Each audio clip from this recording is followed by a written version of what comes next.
All right, let's go ahead and call the Senate to order. We're right on time today. Sergeant at Arms will please secure the chamber doors. Members, please take your seats. Madam Clerk, please call the roll. Mr. President.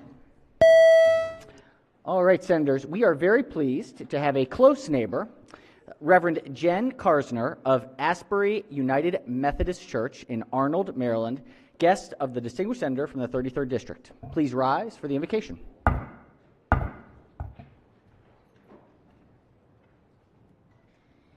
Good morning. It's an honor to be here with you this morning. I just want to make a special note that the opening words of this prayer are a slight adaptation from Lindsay Crittenden's words in her book, The Water Will Hold You, A Skeptic Learns to Pray. Let us pray together. God, we are here, and you are here, and that is enough. So in the moments when we have had enough heartache and loss no chamber can hold it, enough of having the same family fight yet again, the one that seems to crop up at every holiday or when we are most exhausted, enough of the unrealistic expectations placed on us, enough of the mounting to-do list that has us looking for the layover calendar for our life, enough of feeling like we are never quite enough. In those moments, remind us that you are here in each moment, in each breath, and you are enough. So we yield for you this day. Yield our agenda for yours. Give us enough to face the challenges before us, caring for the tasks and people you place within our reach, in such a way that your whispered truth reverberate in the chambers of all of our hearts, as you once again declare, you are my beloved, and that is enough. May it be so. Amen. That's really great. Chair recognizes the senator from the 33rd District. Thank you, Mr. President. I don't think this body has heard layover calendar be used yet in an invocation, so I have to thank the good Reverend for her cleverness. But Reverend Jennifer Karsner is a committed spiritual leader who has dedicated her life to serving others. She was born to career Army officers and spent her childhood in various parts of the United States. Her experiences growing up in a military family instilled in her a deep sense of service, which led to pursue a career in ministry. Throughout that career, Reverend Karsner has worked tirelessly to serve those in need. She volunteered at the Christian Ministry of the National Park, so it sounds like a really cool job, where she planned and led weekly worship services for park employees and guests at Grand Teton National Park. Currently, she serves as the lead pastor for Asbury United Methodist Church, where her husband serves as the church's youth director.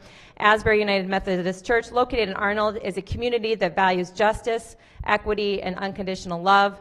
They are committed to being an anti-racist church and to standing in solidarity with all those who are marginalized and oppressed. Reverend Karsner plays a crucial role in promoting those values and advocating for change in her community. I know her family is watching from home on the live stream, so want to say hello to her husband, Scott, and children, Peter, Grace, and Mark, as well as her parents. The good Reverend asked me to say, hi, Mom. And I would ask that her invocation be journalized. Thank you, Mr. President. Well, thank you, Senator, and without objection, most certainly we will journalize the wonderful invocation this morning, and thank the Reverend for being here with us and such pointed remarks that ring true today, if more than any other day. So thank you. Thank you so much. Has everyone recorded their presence? If so, the clerk will take the call. With 46 members in the chamber and a quorum being present, the Senate of Maryland is now in session. Chair recognizes the senator from Baltimore City, Baltimore County. Thank you, Mr. President. Our doctor of the day is Padmini Radha Singh. She's the medicine faculty of Johns Hopkins University and constituent of the 43rd District. She's also a member of the Maryland Society of Speaker Society of MedChi. She's the speaker for the Medical Society, and she's from the Baltimore City 43rd District A. She's visited here, or she's joining us here with her two children, Prajna and Pranya, and I asked the body to give her a warm Senate welcome. Welcome, welcome. Thank you for being here. Some spring break children joining along the way. That's wonderful. That's great. Thank you. Chair recognizes the senator from the 31st District. Thank you, Mr. President. It's my pleasure to introduce one of our former senators. I don't know if I have to ask permission to use his name now. The senator may certainly proceed. But we have Senator Ed Riley, who retired last year. He brought down a group of students from my district, fourth graders from the Divine Mercy Academy, learning about Annapolis and how things happen. So please give them a warm Senate welcome. Welcome, welcome, welcome.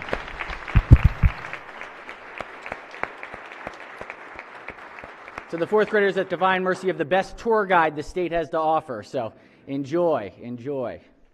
Yes, Chair recognizes the senator from the 38th District. Thank you, Mr. President. Colleagues and friends, we're going from fourth grade to pre-engineering students from Worcester Technical High School, if they'll stand.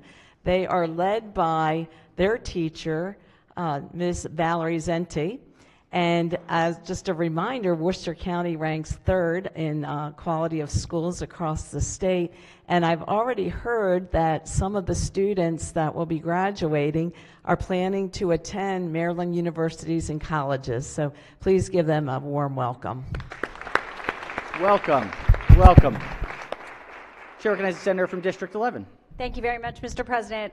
Colleagues, please join me in welcoming my two fabulous interns this session, Chris Staffen and Sushmita Matabusi, and my amazing Chief of Staff, Mara Dunnigan, up there. And I would like everyone to please welcome my son, Jonathan Hedelman, who was just down the road a piece getting sworn in to the Maryland Bar. Excellent. Congratulations, Jonathan.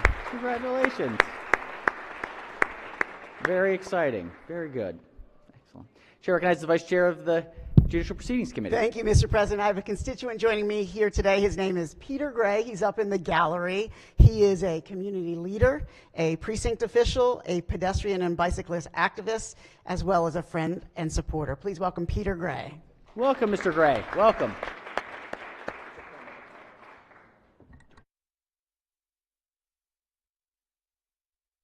Any other introductions? Any other introductions? Yes, Chair recognizes the senator from Montgomery County. Thank you, Mr. President.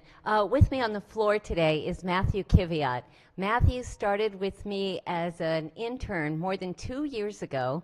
He's done wonderful work. He's a student at Clarksburg High School, where he was just recognized as one of the top 25 students. He'll be headed to Cornell University in the fall. And one fun fact is we helped him become, thanks to Senator Chris Van Hollen, a U.S. Senate page. And he had an extraordinary experience being on the Senate floor when Supreme Court Justice Ketanji Brown Jackson was being debated and confirmed and all that. So he's had a lot of opportunities, but obviously the coolest thing is being with us on the Senate floor today. Certainly. Please join me in welcoming Matthew. Thank you. Welcome. Welcome. When I was in high school, I was a doorkeeper, so literally opened and shut the door. So the pages were the cool ones, we were the less cool ones that opened the doors, yeah. Yes, Chair recognizes the senator from District 1. Thank you, Mr. President. I do not see orange shirts in the gallery. I can't see up here, but you Not will yet. see a sea of orange shirts. They are from West Side Elementary School in Allegheny County. The prize goes to the senator who can identify which one is my wife and which one is one of my kids. Oh, wonderful. Well, we'll make sure to, we'll keep an eye out to let you know when they do arrive, to make sure to be able to announce them. All right, Chair recognizes the senator from, oh, they're not, okay. Okay. Yours are. All right, Chair recognizes the senator from Montgomery County.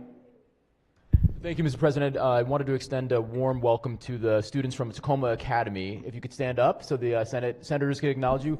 They're here to watch us in action our last few days of session, so if you could give them a warm welcome. Welcome, Tacoma Academy. Welcome. Thank you all for joining us. Hope you all enjoy your day today. All right, any further introductions? Any further introductions? If not, we'll go ahead and jump in today. So be considered the reading of the journal from the prior legislative day. Let's see, do we not? We'll go ahead and start with the layover calendar. We've got layover calendar number 32. Clerk will read the bill.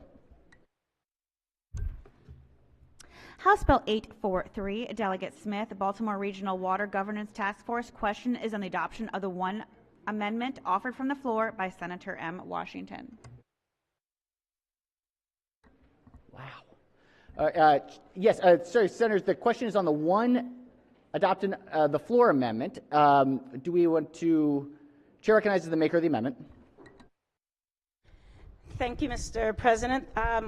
I'd like to introduce Amendment 9234221. So- I have it here to be distributed. Just procedurally, so the senator, just to confirm, would like to withdraw the existing floor amendment and substitute it with a different amendment? Oh. Is that accurate? Yes, I wasn't sure that actually made it under the gun, so under the wire. So yes, I move to remove the current floor amendment. Are there and any to substitute objections? Another one. Any objections? Without objection, the amendment is withdrawn. The senator now has a new amendment. The pages will collect and distribute the senator's amendment. Right. Thank you, Mr. President. Body, we worked over the weekend to talk about this amendment that I proposed.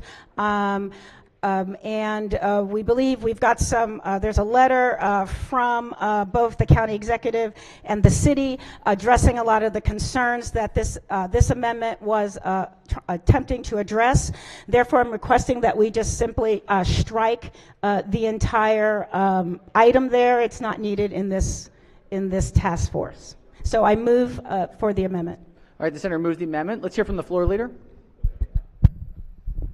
Thanks, Mr. President, and we want to thank the the maker of the amendment for her conversation with us, and we view this as a friendly amendment. Thank Wonderful. Committee reviews as friendly. Chair recognizes the senator from District 6. Thank you, Mr. President. And I want to thank the sponsor of the amendment for working with us. It was really important that we had the bill the way it stands, and I want to thank you very much. Working very hard, I know you have. But I want to thank you for that, and thank you, Mr. President. Excellent. All right, on the amendment, any objections to the amendment? Without objection, the amendment is adopted. Are there any further amendments to the bill or its title? If not, House Bill 843 is hereby ordered passed to third reading. It was on third. Oh, well, in that case, even better. Let's go ahead and can we ring the bells?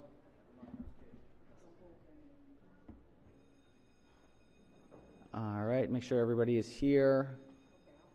It appears so.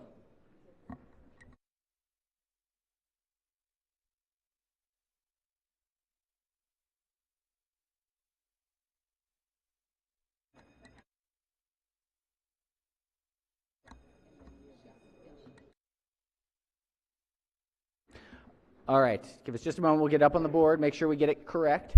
As we are waiting, it appears there are some orange shirts that have arrived in the gallery. Chair recognizes the senator from District 1. I'd like the award, too, please. And the prize goes to... colleagues, please give a warm welcome to Westside Elementary School. They're in the orange shirts. There's 4 teams that will be crowned. So give them a round of applause.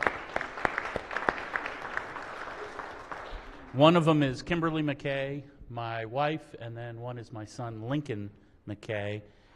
It may not be in this group, I don't know, but you'll have to figure out. And I'm guessing they are not in this group, potentially. Are they in this group? They're in the house. Maybe not. They're in the house. Maybe I don't get the award. They haven't figured out I moved over The here next yet. Very good, very good. All right, thank you, Senator, and welcome to Westside Elementary. We're glad you all could be here with us today. All right, House Bill 843 is on third reading for final passage. Any further discussion? If not, the clerk will call the roll. Mr. President? Has everyone recorded their vote? Anyone wish to change their vote? Explain their vote? If not, the clerk will take the call. With 46 votes in the affirmative, House Bill 843, having received a constitutional majority, is declared passed. Let's go to layover calendar number 33. Clerk will read the bill.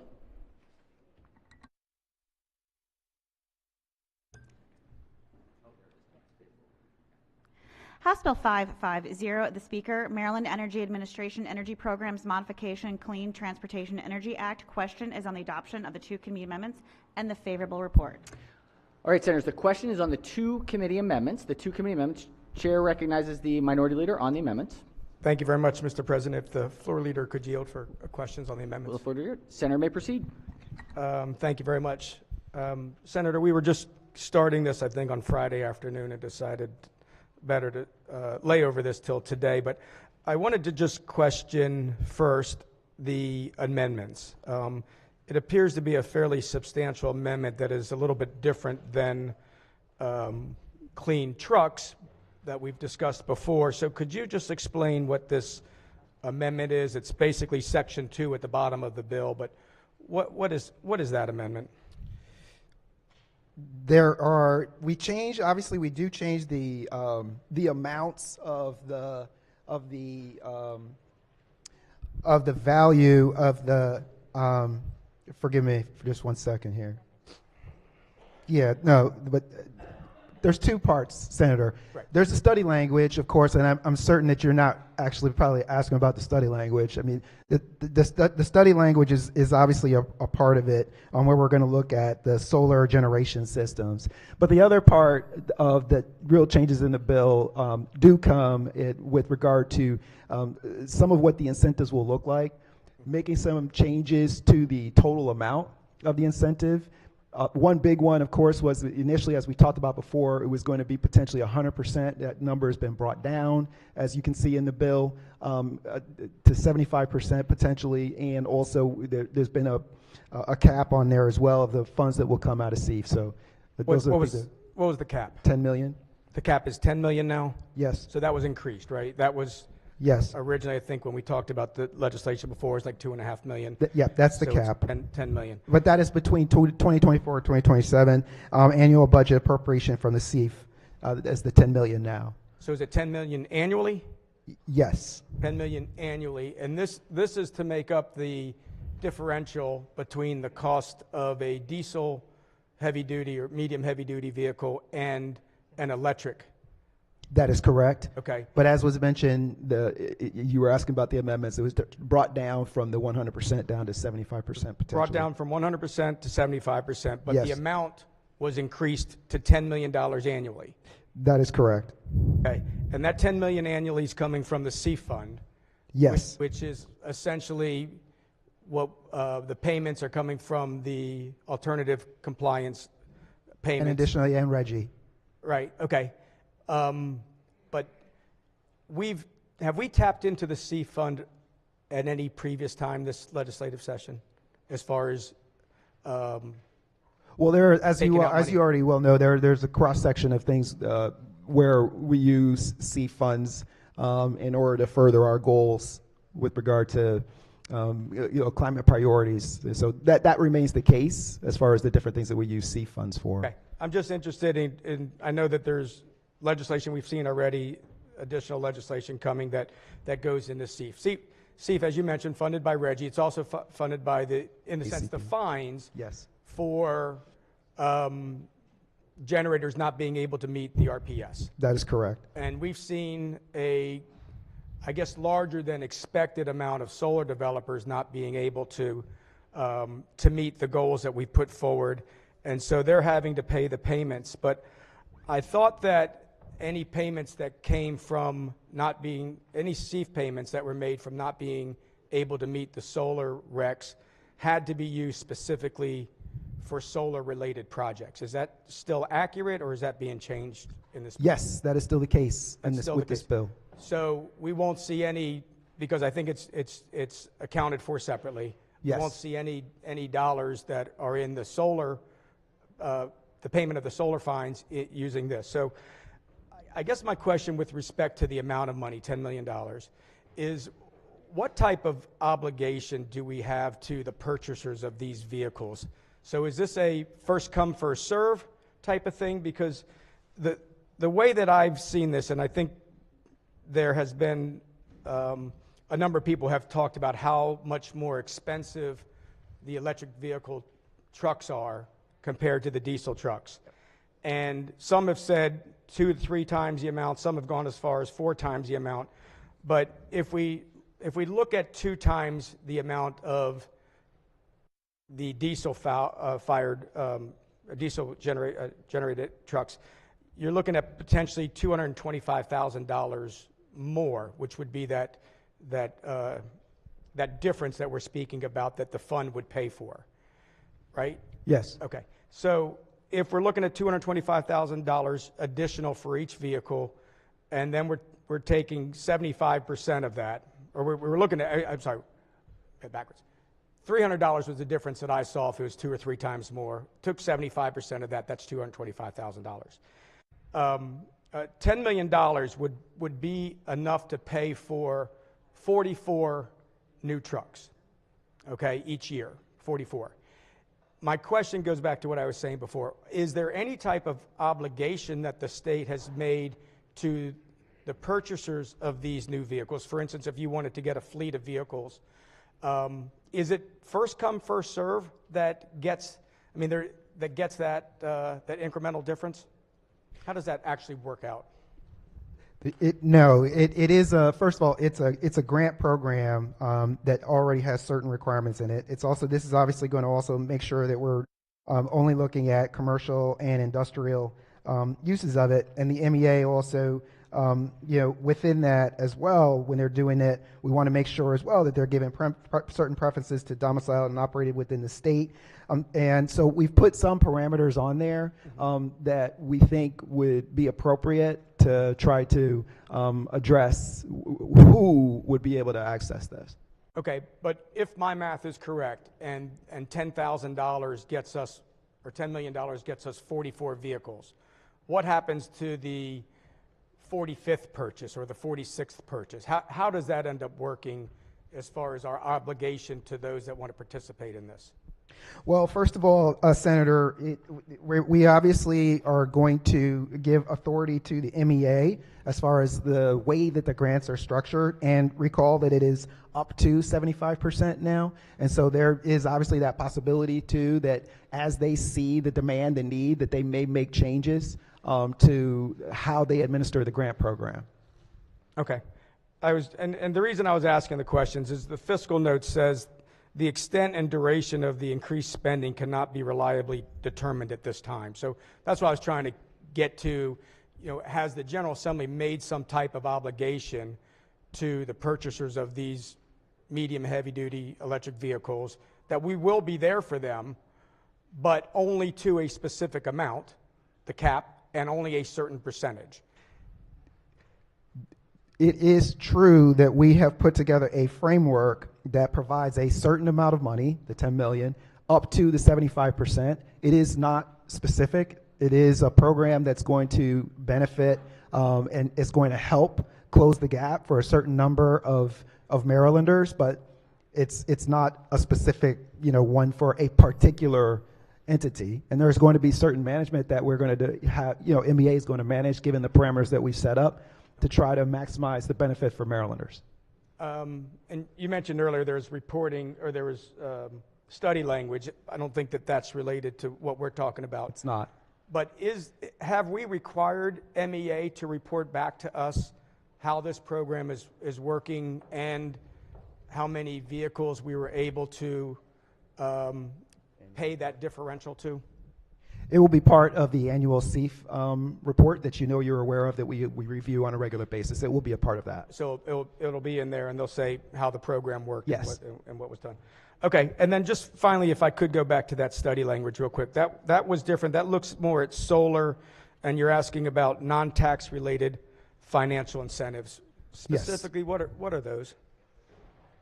What the study we'll look at is the benefits of solar generating systems located in different types of properties. As you well know, we're trying to do our best for solar incentives and to try to make sure that we do that study. It's going to coordinate efforts around the different distinct efforts addressing the state policy changes for the generation and study of tax-related incentives as well, because we want to make sure that we do our best to get as many federal dollars as we can for Marylanders. Okay, and that's what I was going to ask. So that's what we think that non-tax related financial incentives is probably federal grants that that's can exactly come in right and assist. And it is very specific to solar projects that, let's just say, are not on agricultural farmlands. It's in the other areas where that can go, right? Yes. Okay, I appreciate the responses. Thank you very much. Thank you, Mr. President. Thank you, Senator. All right, on the two committee amendments, is there further discussion? Any objection to the two committee amendments? Without objection, the two committee amendments are adopted. Question now is on the amended report. Any discussion?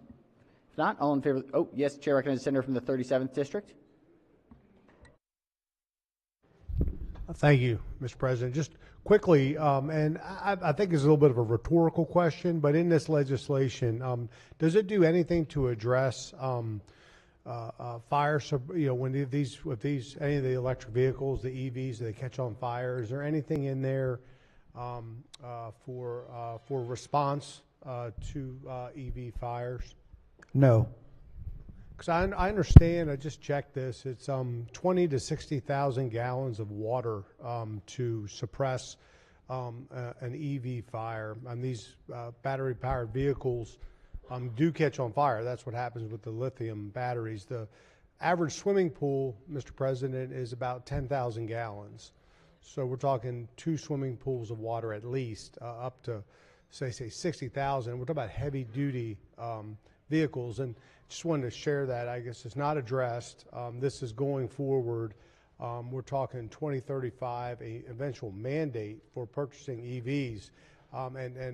It's just a very important topic. Another thing to consider that isn't addressed in the legislation, I don't think, and I want to raise it with you, is how to respond to the emissions of an EV fire. There are no protocols, and I understand that the smoke from an EV fire is lethal. It's not a typical fire, and I just wanted to see if any of that was addressed in this legislation. This bill is focused on financial incentives for medium and heavy-duty zero-emission vehicles and those grant programs. It does not address the matters that you are talking about. Thank you for hearing my questions. I appreciate the answers. Thank you, Senator. All right, on the report, any further discussion? If not, all in favor of the report say aye. Opposed, nay. The ayes have it. The favorable committee report is amended, is adopted. Are there any further amendments to the bill or its title? Seeing none, House Bill 550 is hereby ordered passed to third reading. All right, let's go to the Committee on Finance. We have report number 46. Clerk will read the bill.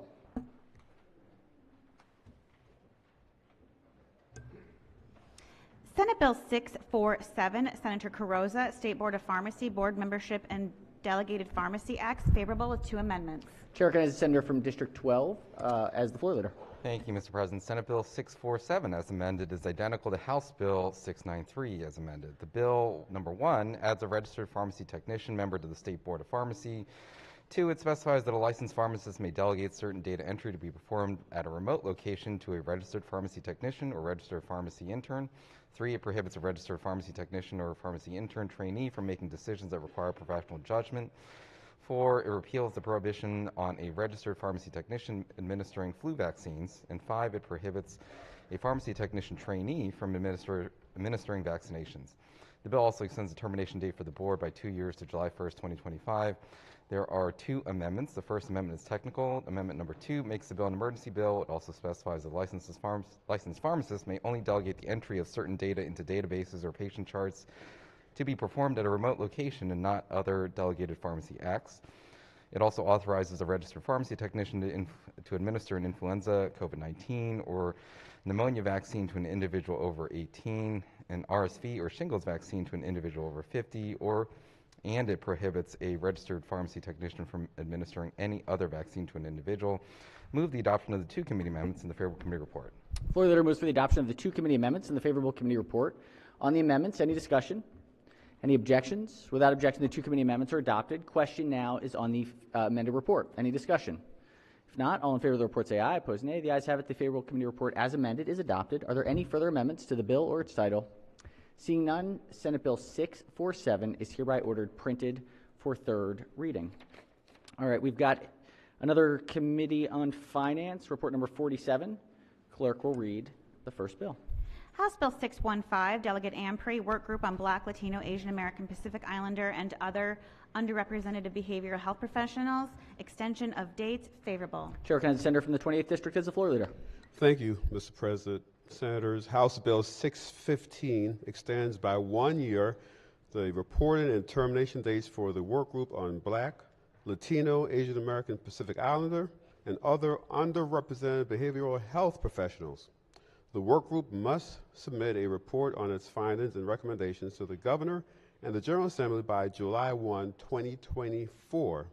The work group terminates June 30 of 2025. Mr. President, there are no amendments, there is no fiscal impact, there was no opposition at the committee hearing, Therefore, I move the adoption of a favorable committee report. Floor leader moves for the adoption of the favorable committee report. Any discussion? If not, all in favor of the report say aye. Opposed, nay. The ayes have it. The favorable committee report is adopted. Are there any amendments to the bill or its title? Seeing none, House Bill 615 is hereby ordered passed to third reading. Clerk, read the next bill. House Bill 693, Delegate Kipke, State Board of Pharmacy, Board Membership, Delegated Pharmacy Acts and Sunset Extension, favorable with 2 amendments. Chair recognizes Senator from District 12 as the floor leader. Thank you, Mr. President. House Bill 693 is identical to Senate Bill 647, which I just read at length. So there are 2 amendments. The first one's technical. Amendment 2 authorizes a registered pharmacy technician to administer a COVID-19 or pneumonia vaccine to an individual over 18 and an RSV or shingles vaccine to an individual over 50. Move the adoption of the 2 committee amendments in the favorable committee report. Floor leader moves for the adoption of the 2 committee amendments in the favorable committee report. On the amendments, any discussion? Any objections? Without objection, the 2 committee amendments are adopted. Question now is on the amended report. Any discussion? If not, all in favor of the report say aye. Opposed, nay. The ayes have it. The favorable committee report is amended, is adopted. Are there any amendments to the bill or its title? Seeing none, House Bill 693 is hereby ordered passed for third reading. Clerk, read the next bill. House Bill 781, Delegate Atterbury, Maryland Technology Development Corporation, Equitech Growth Fund, and Commission, favorable. Chair recognizes the senator from Baltimore City as the floor leader. Thank you, Mr. President. House Bill 781 is identical to Senate Bill 699, which passed the Senate earlier this session. The bill establishes the Equitech Growth Commission and Fund and TechCo to support economic competitiveness and inclusive growth of emerging and advanced industries in the state.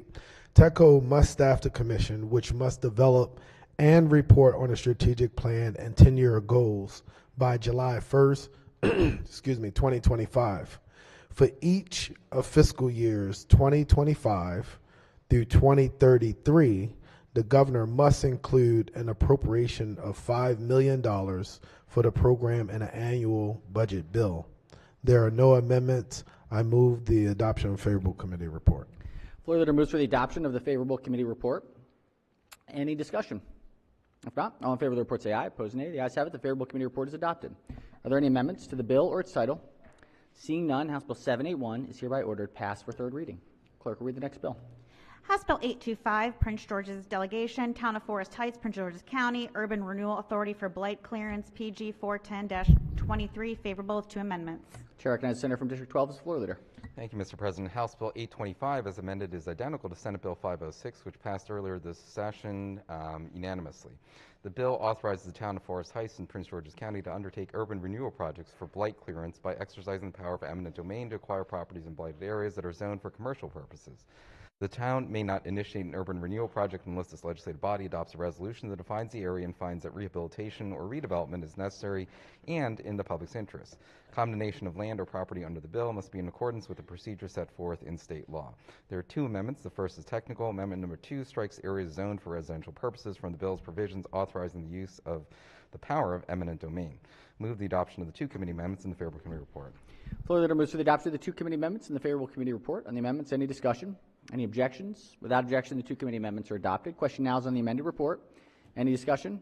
If not, all in favor of the report say aye. Opposed, nay. The ayes have it. The favorable committee report is amended, is adopted. Are there any amendments to the bill or its title? Seeing none, House Bill 825 is hereby ordered passed for third reading. Clerk, read the next bill.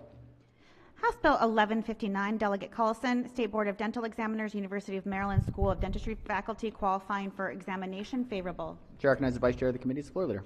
Thank you, Mr. President and members of the Senate. House Bill 1159 expands the qualifications by which a faculty member at the University of Maryland School of Dentistry trained at a foreign dental school may qualify to take an examination offered by the American Board of Dental Examiners, Incorporated.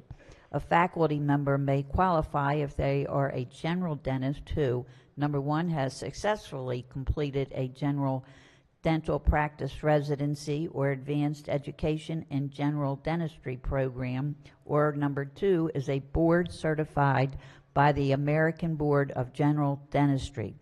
As under current law, to qualify to take the examination, the faculty member must also be, number 1, a full-time faculty member at the School of Dentistry who has completed at least 7 consecutive years as a full-time faculty member, and number 2, submit to the State Board of Dental Examiners a specified written letter of support from the School of Dentistry There were no amendments. There is no fiscal impact. There was no opposition at the committee hearing, and I move the adoption of the favorable committee report.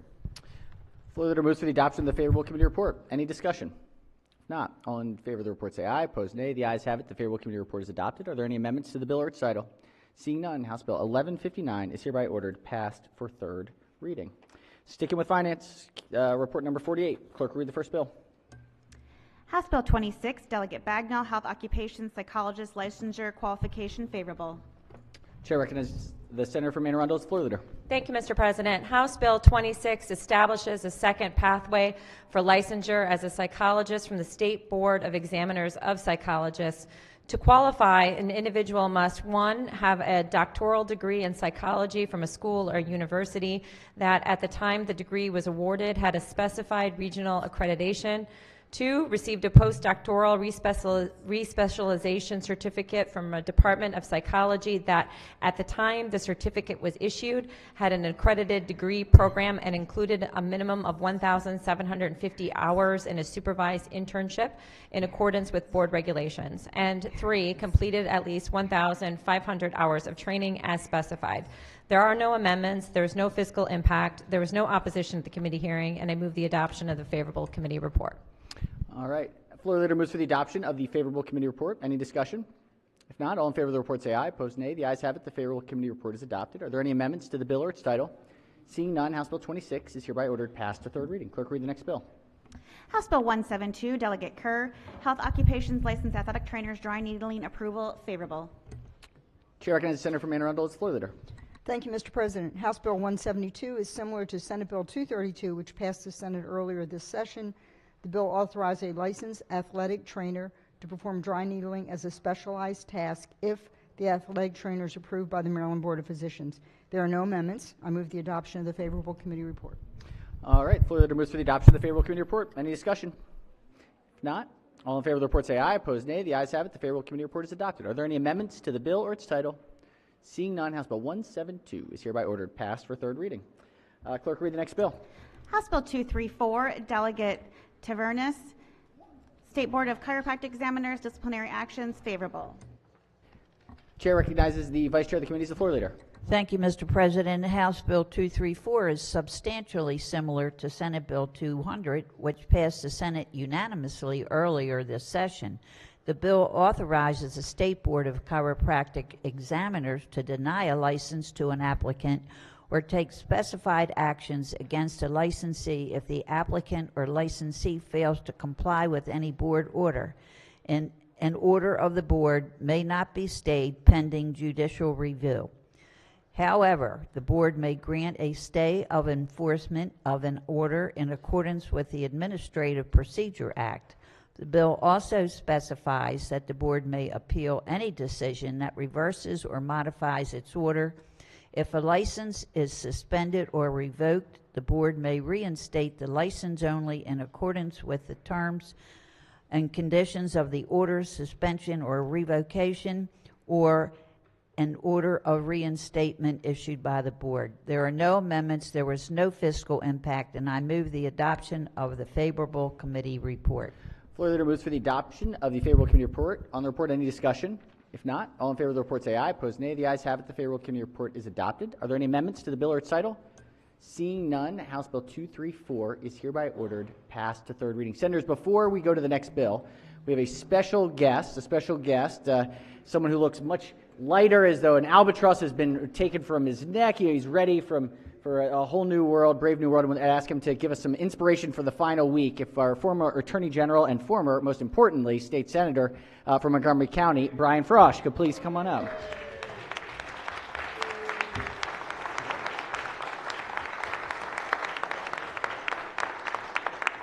Thank you, guys.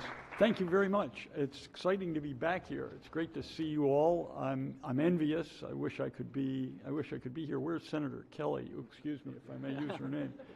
Okay, I'm keeping my eye on that seat. I want to thank everybody for what you're doing. I know this is a week with a little bit of tension every once in a while. I loved every minute of the Senate, but I have to say, I did have these homicidal instincts in the last days leading up to sine die, and so I understand what you're going through, but you're doing the most important work there is. You are living democracy. You are taking care of your constituents, the people of Maryland. It's incredibly important work, and as one of your constituents, I'm very grateful. Keep it up. Thanks a lot. Thank you. Great to see you. Once a senator, always a senator. In the family. In the family. All right. Let's see. Where are we? Clerk, read the next bill. House Bill 258, Delegate Airnetz, Caroline and Queen Anne's Counties, alcoholic beverages licenses, residency requirement, favorable. Chair recognizes the senator from the 37th as the floor leader.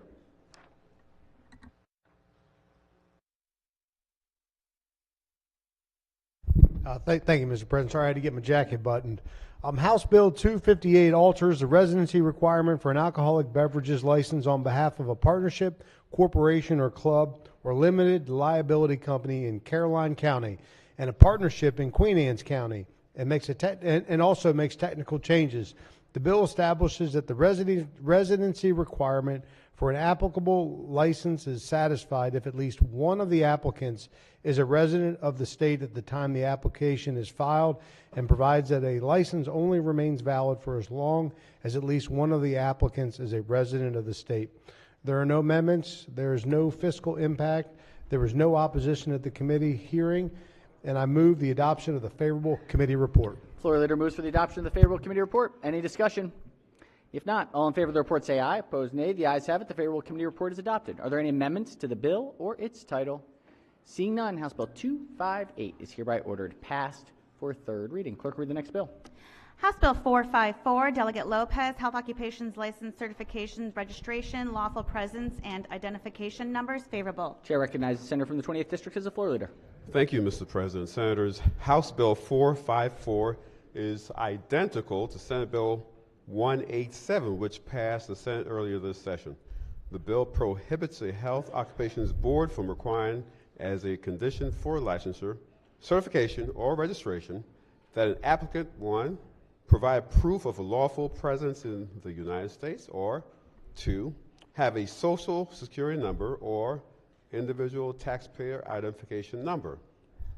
The bill authorizes the use of an individual taxpayer identification number or alternate documentation as permitted by the U.S. Department of Health and Human Services under the Federal Social Security Act for licensure purposes.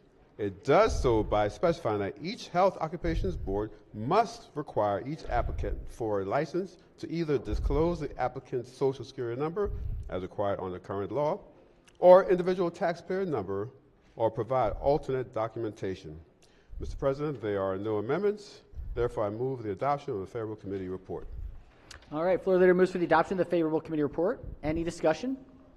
If not, all in favor of the report say aye. Opposed, nay. The ayes have it. The favorable committee report is adopted. Are there any amendments to the bill or its title? Seeing none, House Bill 454 is hereby ordered passed for third reading. Clerk, read the next bill. House Bill 456, Delegate Guyton, State Board of Pharmacy, accessible prescription labels, bag tags, and medical guides for blind, visually impaired, and print disabled individuals, regulations, favorable. Chair recognizes the senator from Baltimore City, floor leader. Sure. Thank you, Mr. President. House Bill 456 is identical to Senate Bill 940, which passed the Senate unanimously earlier this session. The bill requires the State Board of Pharmacy to adopt regulations necessary to ensure individuals who are blind, visually impaired, or otherwise print disabled have appropriate access to prescription labels, bag tags, and medical guides at no extra cost, in a fully accessible format and within a time frame comparable to the time frame within which the information is provided to an individual who is not visually impaired. The board must give visually impaired individuals an opportunity to provide input on the regulations and requires the regulations to follow certain federal guidelines and recommendations. The regulations must be adopted by January 1st, 2025. There are no amendments. I move the amendments of the favorable committee report. Floor leader moves for the adoption of the favorable committee report. Any discussion? If not, all in favor of the report say aye. Opposed, nay. The ayes have it. The favorable committee report is adopted. Are there any amendments to the bill or its title? Seeing none, House Bill 456 is hereby ordered passed for third reading. All right, let's go ahead. Sticking with finance, we've got report number 49. Clerk will read the first bill.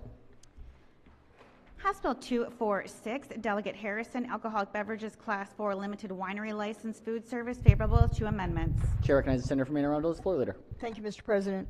House Bill 246 is about alcoholic beverages and a Class 4 limited winery license for food service. It's similar to Senate Bill 322, which unanimously passed the Senate. The bill authorizes a holder of a Class 4 limited winery license to prepare, sell, or serve food other than previously permissible listed items if the license holder is also licensed to operate a food establishment under Title 21, Subtitle 3 of the Health General Article. The bill also alters a list of existing permitted foods that may be sold and served. The amendment is technical. Amendment 2 strikes the requirement that a Class 4 limited winery license also obtain a Class B beer and wine license and restores the bill's original provision. I move the adoption of the favorable committee report. Floor leader moves for the adoption of the two committee amendments and the favorable committee report. On the amendments, any discussion? Any objections? Without objection, the two committee amendments are adopted. Question now is in the amended report. Any discussion? If not, all in favor of the report say aye. Opposed, nay. The ayes have it. The favorable committee report as amended is adopted. Are there any further amendments to the bill or its title? Seeing none, House Bill 246 is hereby ordered passed for third reading. Clerk will read the next bill. House Bill 587, Delegate Bridges, Baltimore City Alcoholic Beverages Class A-7 Beer, Wine, and Liquor Licenses, favorable to amendments. Chair recognizes the senator from Baltimore City as the floor leader. Thank you, Mr. President. House Bill 587 is similar to Senate Bill 765, which the Senate passed earlier this session. The bill authorizes the Baltimore City Board of Liquor Commissioners to exchange a Class BD7 beer, wine, and liquor license for premises located on a certain section of Frederick Avenue for a Class A7 beer, wine, and liquor license. The House struck an existing exemption that states that provisions existing in a Class A7 license do not apply in the 43rd Legislative District. The House also struck a prohibition on the board from issuing a Class A7 license on or after a certain date. Amendment number 1 clarifies changes to the title of the bill. Amendment number 2 aligns the bill with the Senate cross-file by altering requirements for a beer, wine, and liquor license for an establishment within Cross Keys Market. There is no fiscal impact. There was no opposition at the committee hearing. I move the amendments and adoption of favorable committee report. Floor leader moves for the adoption of the two committee amendments and the favorable committee report. On the amendments, any discussion? Any objections? Without objection, the two committee amendments are adopted. Question now on the amended report. Any discussion? If not, all in favor of the report say aye. Opposed, nay. The ayes have it. The favorable committee report as amended is adopted. Are there any further amendments to the bill or its title? Seeing none, House Bill 587 is hereby ordered passed for third reading. Clerk, read the next bill. House Bill 596, Delegate Care, Health, and Human Service Transportation Improvement Act of 2023, favorable. Chair recognizes the senator from the 20th District as the floor leader. Thank you, Mr. President. Senators, House Bill 596 is the same as Senate Bill 511, which the Senate passed earlier this session. This bill establishes a state coordinating committee for health and human services transportation in the Maryland Department of Transportation. The duties of the committee includes examining the transportation needs of state residents who are elderly, have a disability, or require transportation access to jobs, health-related appointments, senior citizen programs, or other programs requiring the transportation of individuals who qualify as transportation disadvantaged. The committee will also coordinate efforts to provide quality health and human services transportation services, devise a transportation plan, and serve as the clearinghouse for health and human services transportation coordination issues. The bill also repeals the limit on annual funding for the Maryland Senior Rights Program and the Job Access and Reverse Commute programs administered by the Maryland Transit Administration. If there are no amendments, Mr. President, I move the adoption of the favorable committee report. Floor leader moves for the adoption of the favorable committee report. Any discussion? If not, all in favor of the report say aye. Opposed, nay. The ayes have it. The favorable committee report is adopted. Are there any amendments to the bill or its title? Seeing none, House Bill 596 is hereby ordered passed for third reading. Clerk, read the next bill. House Bill 669, Delegate Holmes, Real Estate Appraisers Licensing and Certification Qualifications, favorable. Chair recognizes the cross file as the floor leader. Thank you, Mr. President. House Bill 699 is the same as the Senate Bill 455, which unanimously passed in the Senate. The bill established another way for obtaining licensure as a real estate appraiser and certification as a residential or general real estate appraiser. Specifically, applicants for licensure or certification may complete the real property appraiser qualification criteria for the practical applications of real estate appraisal program adopted by the Appraisal Foundation Appraisal Qualifications Board. There are no amendments. I move the adoption of the favorable committee report. Floor leader moves for the adoption of the favorable committee report. Any discussion? If not, all in favor of the report say aye. Opposed, nay. The ayes have it. The favorable committee report is adopted. Are there any amendments to the bill or its title? Seeing none, House Bill 669 is hereby ordered passed for third reading. Clerk, read the next bill.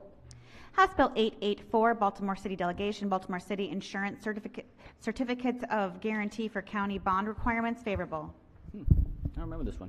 Chair recognizes the senator from Baltimore City as the floor leader. You are absent, Mr. President.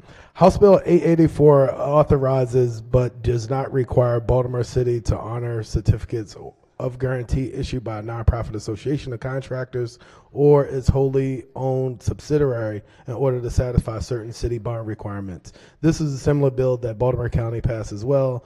There are no amendments. There is no fiscal impact. There was no opposition at the committee hearing. I move the adoption of the favorable committee report. Floor leader moves for the adoption of the favorable committee report. On the report, any discussion? If not, all in favor of the report say aye. Opposed, nay. The ayes have it. The favorable committee report is adopted. Are there any amendments to the bill or its title?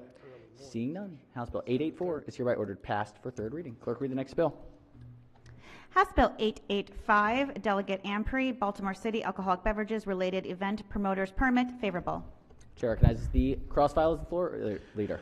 Thank you, Mr. President. Last one. House Bill 885 is similar to the Senate Bill 589, which the Senate passed earlier this session. Among other changes, the bill extends the sunset for certain provisions associated with the related event promoters permit issued by the Baltimore City Board of Liquor Commissioners. The related event promoters permit was established to provide for events related to the Central Intercollegiate Athletic Association tournament. The House made a technical change to the bill, and although the Senate altered the sunset date in the bill, the committee voted to approve the bill with the June 30th, 2025 sunset as introduced. There are no amendments. There was no fiscal impact. There was no opposition at the committee hearing. I move the adoption of the favorable committee report. Floor leader moves for the adoption of the favorable committee report. Any discussion? If not, all in favor of the report say aye. Opposed, nay. The ayes have it. The favorable committee report is adopted. Are there any amendments to the bill or its title? Seeing none, House Bill 885 is hereby ordered passed for third reading. Sticking with finance, been busy. Report number 50. Clerk, read the first bill. House Bill 784, Prince George's Delegation, Prince George's County Alcoholic Beverages Class B Beer, Wine, and Liquor License Inspections, Permits, and Penalties, and Work Group PG 302-23, favorable to amendments. Chair recognizes Chair of the committee as the floor leader. Thank you, Mr. President. House Bill 784 is a local bill that establishes a framework for inspections of licensed premises performed by or on behalf of the Prince George's County Board of License Commissioners. The bill also establishes a work group to study best practices for safe event promotion in Prince George's County and requires the board to establish a standard fine structure for violation of alcoholic beverage laws and clarifies a Class B beer, wine, and liquor license holder may serve beer, wine, and liquor by the glass or by the bottle for on-premise consumption. The bill is supported by the Prince George's County Senate delegation and has two amendments which are technical and alter the title, also allow various Class C licensees to also serve beer, wine, and liquor by the glass or bottle, alter the inspection requirements, increase the time for a license holder to receive an inspection report, and alter the membership, chair, staffing, and scope of the work group. I move the amendments and the adoption of the favorable committee report. Floor leader moves for the adoption of the two committee amendments and the favorable committee report. On the amendments, any discussion? If not, all in favor of the amendments, or any objections to the amendments? Without objection, the two committee amendments are adopted. Question now is on the amended report. Any discussion? If not, all in favor of the report say aye. Opposed, nay. The ayes have it. The favorable committee report as amended is adopted. Are there any further amendments to the bill or its title? Seeing none, House Bill 784 is hereby ordered passed for third reading. Clerk, read the next bill. House Bill 863, Delegate Bartlett, Public Health Chief Medical Examiner, Corrections to Autopsy Findings and Conclusions, favorable. Chair recognizes the senator from Anne Arundel as the floor leader. Thank you, Mr. President. House Bill 863 extends the time period in which a person of interest may request the medical examiner to correct findings and conclusions on the cause and manner of death, with a specified exception, from within 60 days to within 180 days after the medical examiner files his findings and conclusions. There are no amendments, no opposition. I move the adoption of the favorable committee report. Floor Leader moves for the adoption of the favorable committee report. Any discussion? If not, all in favor of the report say aye. Opposed, nay. The ayes have it. The favorable committee report is adopted. Are there any amendments to the bill or its title? Seeing none, House Bill 863 is hereby ordered passed for third reading. Clerk, read the next bill. House Bill 909, Delegate Holmes, State Commission of Real Estate Appraisers, Appraisal Management Companies, and Home Inspectors, Sunset Extension, favorable with one amendment. Chair recognizes Senator from Baltimore City, the floor leader. All right, House Bill 909 is the same as the Senate Bill 827, which passed unanimously passed the Senate. The bill extends the termination date of the State Commission of Real Estate Appraisers, Appraisal Management Companies, and Home Inspectors within the Maryland Department of Labor by 3 years to July 1st, 2026. The bill also requires an independent evaluation of the commission. The amendment alters the process for conducting an independent evaluation. I move the amendments and adoption of a favorable committee report. Floor Leader moves for the adoption of the one committee amendment and the favorable committee report. On the amendment, any discussion? If not, any objections? Without objection, the one committee amendment is adopted. Question now is on the amended report. Any discussion? If not, all in favor of the report say aye. Opposed, nay. The ayes have it. The favorable committee report as amended is adopted. Are there any further amendments to the bill or its title? Seeing none, House Bill 909 is hereby ordered passed for third reading. Clerk, read the next bill. House Bill 977, Delegate Pena Melnick, Maryland Department of Health, Office of the Chief Medical Examiner, favorable. Chair recognizes Senator from Anne Arundel as the floor leader. Thank you, Mr. President. House Bill 977 establishes the Office of the Chief Medical Examiner as a unit within the Maryland Department of Health to advance forensic science through medical education and research and to carry out other duties established in law. By moving the office to MDH, the bill redesignates the State Post-Mortem Examiners Commission to be the Post-Mortem Examiners Advisory Committee, which must advise the Secretary of Health and the office on the activities of the office. The bill, introduced on behalf of the Maryland Department of Health, also makes other technical and clarifying changes consistent with the reorganization and updates the list of units in the department. There are no amendments. There was no opposition. I move the adoption of the favorable committee report. Floor leader moves for the adoption of the favorable committee report. Any discussion? If not, all in favor of the report say aye. Opposed, nay. The ayes have it. The favorable committee report is adopted. Are there any amendments to the bill or its title? Seeing none, House Bill 977 is hereby ordered passed for third reading. Clerk, read the next bill. House Bill 1146, Delegate Kipke, Maryland Department of Health and Maryland Healthcare Commission, Dental Services Survey and Regional Needs Assessment, favorable. This is an emergency bill. Chair recognizes the Vice Chair of the Committee as the floor leader. Thank you, Mr. President and members of the Senate. House Bill 1146 is an emergency bill that requires the Maryland Department of Health, in consultation with the Maryland Hospital Association, to conduct a survey of hospitals to identify the availability of hospitals' operating room resources for dentist use. Next, the department and the Maryland Healthcare Commission jointly and in consultation with the Hospital Association and the Maryland Ambulatory Surgery Association must conduct a regional needs assessment for dental procedures that require anesthesia or moderate sedation ultimately. The specified entities must develop a regional plan to ensure the availability of appropriate operating room space for the performance of dental procedures for Medicaid recipients. There are no amendments, there was no opposition, and I move the adoption of the favorable committee report. Floor leader moves for the adoption of the favorable committee report. Any discussion? If not, all in favor of the report say aye. Opposed, nay. The ayes have it. The favorable committee report is adopted. Are there any amendments to the bill or its title? Seeing none, House Bill 1146 is hereby ordered passed for third reading. Let's head over to Education, Energy, and the Environment. Start with report number 40. Clerk will read the first bill.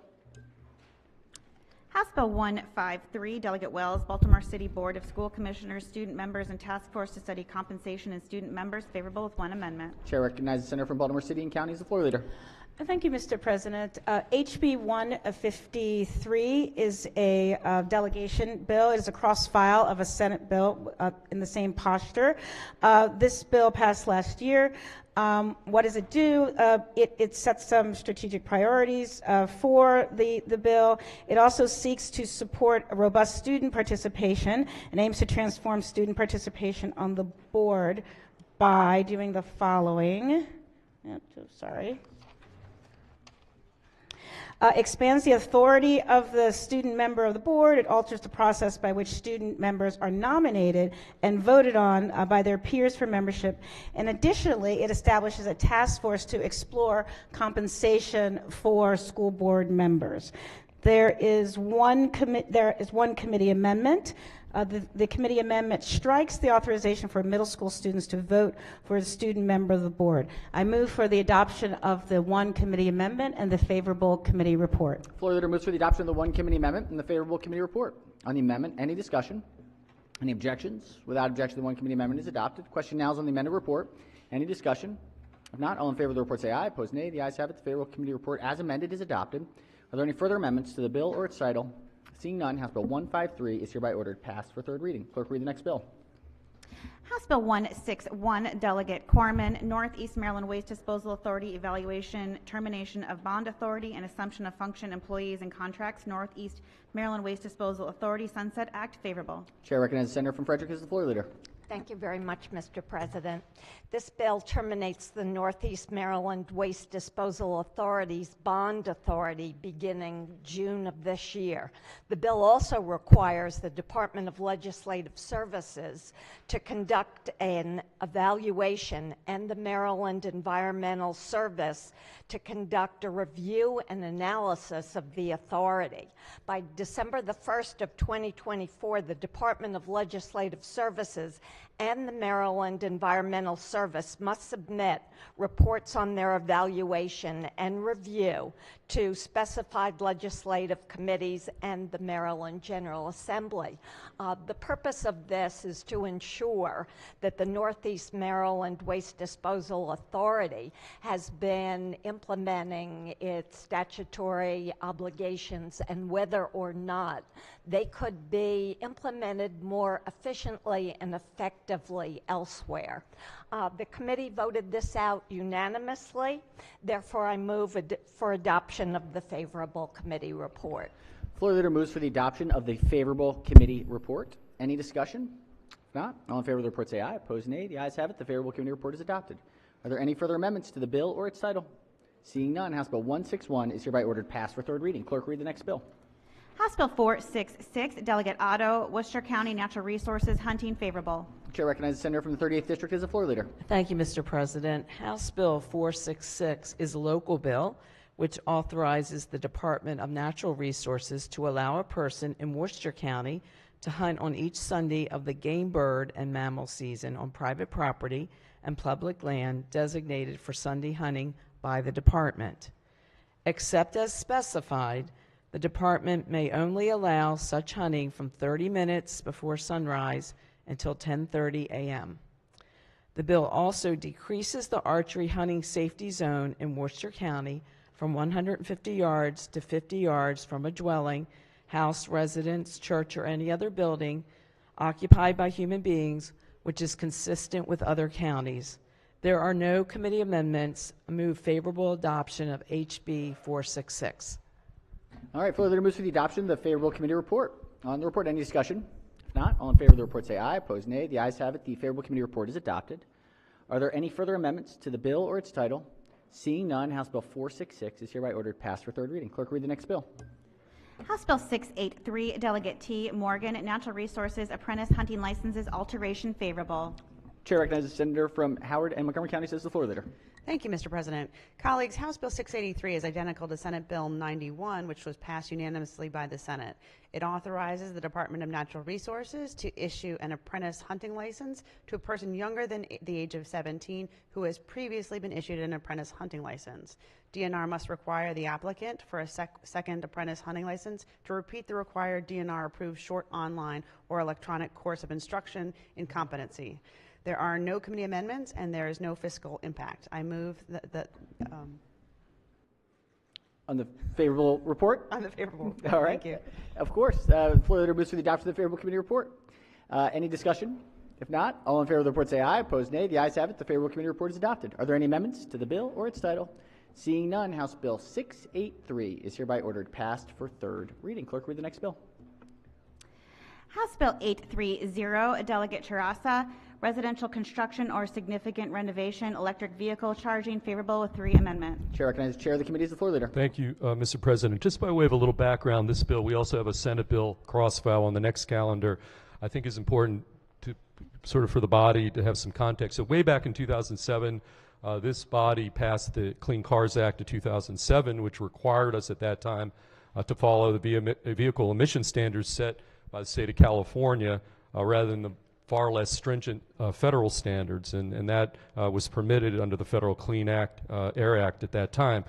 3 weeks ago, Governor Moore announced that we in Maryland are going to adopt the new California Advanced Clean Cars Standard, which was adopted in California back in August, which is going to move us pretty significantly into the electric vehicle space. Several states have already jumped on board with the California emission standards. This is going to require that by 2027 models, 43% of the cars delivered into Maryland are going to be electric vehicles, zero emission vehicles, 51% by 2028, and then when we get to 2035, 100% of the new cars and light trucks delivered to Maryland will be zero emission vehicles. That the transportation sector does, as many of you know, is the largest contributor to greenhouse gas emissions.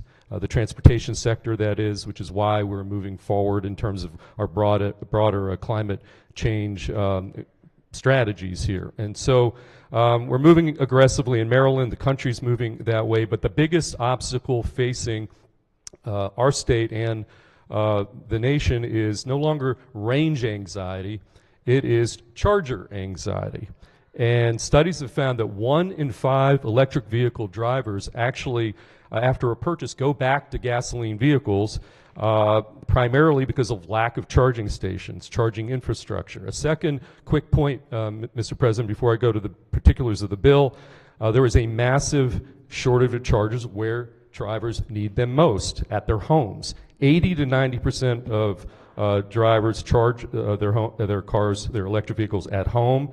And the cost of those chargers at home, it is much, much cheaper, whether it be single-family homes, townhouses with driveways, carports, or garages, to install the requisite outlets, et cetera, during new construction, as opposed to subsequently if you do it during a renovation. It's literally 5 to 6 times more expensive.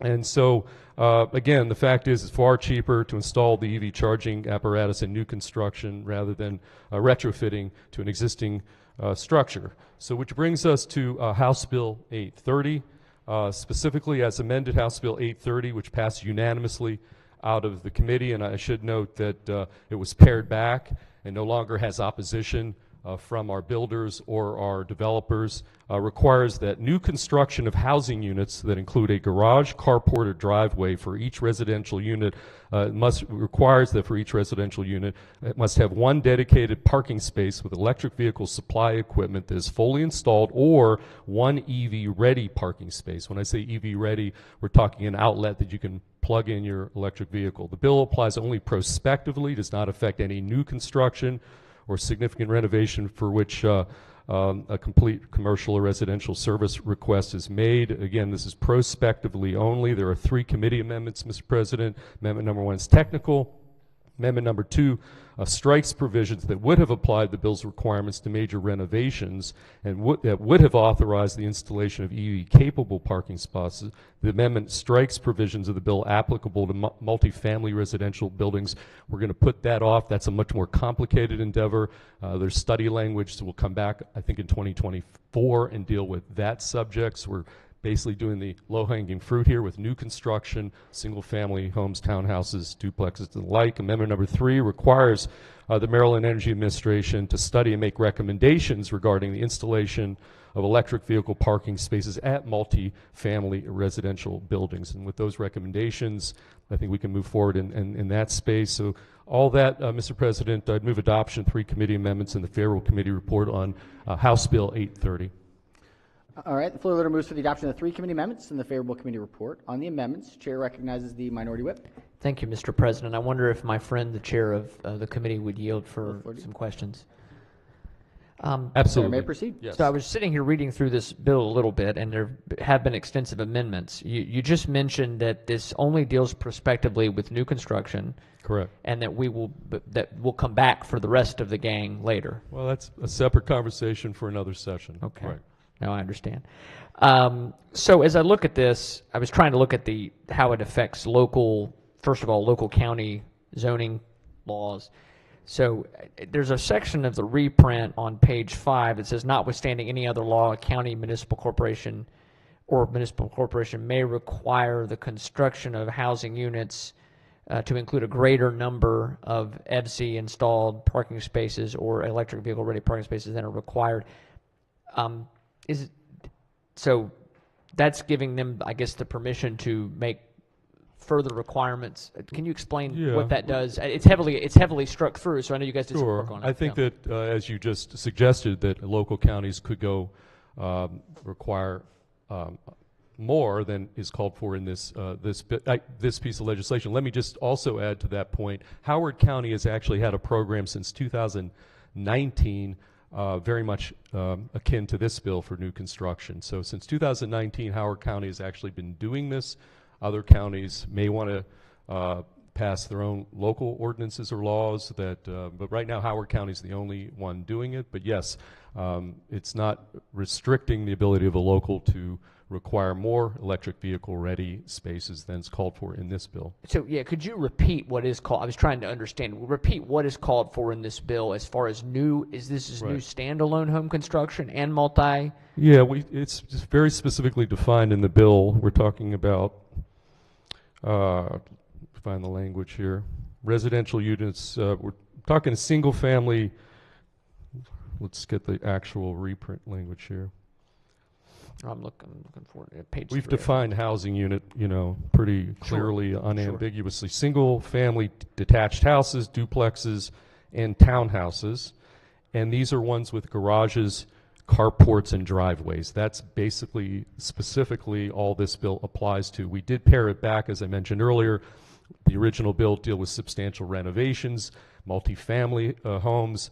We took it just to new construction of those particular categories, which is one of the reasons the developers and the builders, essentially because I think, bottom line, we're moving in this direction nationally. We're obviously, as a result of 3 weeks ago, Governor Moore's announcement, we're moving in this direction. I think the industry sees the writing on the wall, and as I said earlier, the way to get this infrastructure in place, and this is even though a modest bill and pared back is a significant step in the direction of increasing our electric vehicle infrastructure in the state. But yes, it's a narrow bill, and as I say, one of the reasons I think that no longer the opposition that was there at the front end.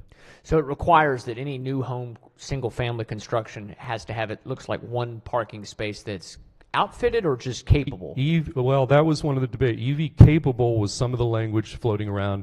EV capable is really not that useful. EV ready means, and it can be EV installed, but EV ready, which meets the requirements of the bill, means it's got a sufficient electrical outlet apparatus. Again, new construction when it's cheapest, as opposed to 6 times more expensive if you were to do it 5-10 years later, that you can actually plug it in. It's not that different than an electric dryer or heater. It's really not. The materials involved are maybe $200-300, but then you have labor. So on balance, it's a very modest expense so long as you do it with new construction. Again, if you wait for the retrofit, it's going to be 5-6 times more expensive. But let me just, one other thing. California actually modeled this and concluded that by doing it in new construction as opposed to waiting, in California it saved 1.4, I don't know, it was a massive number here, in the millions, the many millions of dollars. But yes, this is new construction, EV ready. If we're going to do it, we want to actually have it work.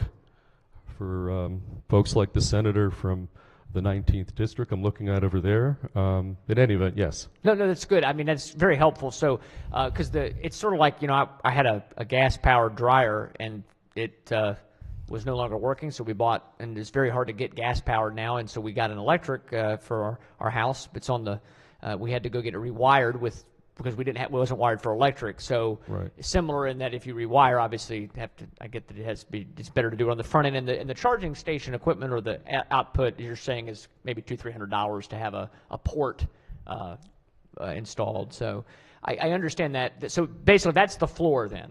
Every new home construction will have to have this, and then at least EV ready. EV ready. Gotcha. Do we have, as I look at this some more, do we have any indication as to whether power grids will be able to handle some of this requirement? I mean, I know this is casting it into the future, but is there tandem legislation to figure out? Because I'm not against electric vehicles. I think the question, as always, is a couple things. One is cost for consumers, which that's a separate argument, separate bill. That mandate we could debate that separately. But also the electric grid, which I don't have as mastery of, like some of maybe my colleagues might right. But I know we have some challenges with, to say the least, with if we're going to increase the electric vehicles exponentially in the next 3 to 4 years, our grid is going to be taxed, is my understanding. Well, two things. Actually, the Climate Solutions Act, a bill from last year, it's brought to my attention, actually does contain a study to do exactly what you just described. So we will get that study back. And, you're right. The broader topic of our capacity of the grid is a major, not Maryland-specific subject, but obviously a national topic within the purview of FERC and PJM. And that's something that we will have to deal with. As I said, now that California model has been adopted in states like New York, et cetera. This is a regional conversation to be had, not a Maryland. We don't live on an island on this topic. Sure. Sure. So, because like in California, I know they're dealing with the electric challenges. So the study, will the timelines of this becoming mandatory, will it line up with getting reports back? Right. So the California, this is prospectively effective date. I mean, you've got the reprint there. I mean, the California emissions standard that we're going to be adopting doesn't kick in until 2027 models, and then by 2035 we'll be up to that delivery of 100%. I mean, this bill is obviously attempting prospectively. Let's see.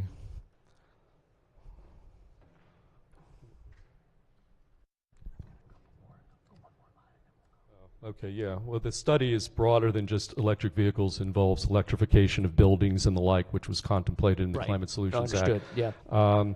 As far as the effective date of the bill, I mean, it's probably at the end of the bill, Senator. No, I understand. On or before December 1st, 2023, there's a finding of a study that was put at the end of the bill, and this does take effect October 1st, 2023. So this will take effect for all new construction October 1, 2023. Right. I think that language is pretty self-explanatory, prospectively. Understand. All prospective. So any new single-family development. And I'll just reiterate, the developers, the builders are not opposed to the bill. They've removed their opposition. Understood. And then this thing you added, this study you've added at the end of Maryland Energy Administration, studying the cost, studying of requiring multifamily residential vehicles, but multifamily residential buildings to include this. And it makes sense. If we're going to meet these mandates, obviously multifamily's got to be a part of the discussion. So it's good that you're doing a study as opposed to just doing it now. Correct? And on that point, again, we had a lot of discussion about some of the complexities. Obviously, that folks who live in those multifamily dwelling areas do not have the ability to just put EV chargers on themselves, and so we thought it was prudent, rather than coming up with various ratios. There was a lot of iterations about how to do that back and forth with the builders, and we decided it was best to take a sort of a more modest approach and have it studied with some recommendations, and then deal with that part of the equation later. Understood. But that's a very important part of the equation here, is multifamily units, and how do you deal with the infrastructure in those places. Understood, and I think it is good to do the study. I would just, I think my closing question, Mr. President, thank you for the time. I think it's an important issue.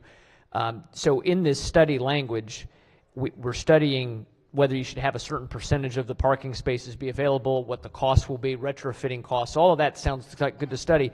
I don't notice any language here that talks about again, how that applies with the electric capacity that's in, you have some areas of our state where there's a whole lot of multifamily housing, apartment housing, and other areas of the state that are more rural and suburban. So the study's not going to, it's not going to contemplate that. It's just going to focus on, was that thought of or talked about? I'm not sure I understand. You're talking about back to grid capacity? So that's again coming back to the study that's being done now. That's done. It was in last year's bill, and I don't know when that report's due back. But again, grid capacity is very important. Yeah, December 30th of this year, that report is due. Oh, okay, December great. 31st of 2020. Oh, September of 2023. Okay. So we'll have that in hand before we come back here next session. Yes. All right. Thank you very much for your answers, Mr. President. I have some concerns about this issue from the grid capacity and some other things, but I'm sure we'll have that ongoing conversation. I appreciate the time to flesh some of it out. Thank you, Senator. All right, questions on the three amendments. Chair recognizes the senator from the 42nd, followed by the minority leader on the amendments. Thank you, Mr. President. Could I talk for a moment with the floor leader on this bill? Will the floor leader yield? Senator may proceed. Yes, sir. Thank you. So when you were presenting the bill, you indicated that by 2028, which is 5 years from now, over half of the new cars in Maryland will be electric. No, I said that half of the vehicles will be delivered to our dealers. That's, again, adopting the California model. I should make this other point that back in 2007, we did it by legislation, but now under our current law, it can be done, adopting the California model can be done by regulation. So the governor has already set that process in place, but there is going to have to be, the regulatory process is going to have to unfold. Yes, so under the California model, if you will, that we're adopting, about half the cars by the 2028 models will be delivered to our dealers. It doesn't mean you certainly are going to be able to buy a used car or buy, at that point, still But if you want to go to a dealer and am I still on? If you want to go to a dealer as of the 2028 model year and buy a new car, half the new cars that the dealer has to sell are going to be electric, and therefore presumably half the cars sold will be electric. Well, I mean, maybe not. I mean, that's where we're heading. We clearly, if half the cars on the lot are electric vehicle, we're trying to incentivize as part of our strategies to combat climate change and the like. This is part of the broader strategy, yes. No, I understand all that. My question is more about cost to the consumers. So how much is it going to cost if a house is built new to install one of these charging stations? Yeah, so I think it was alluded to by this prior speaker.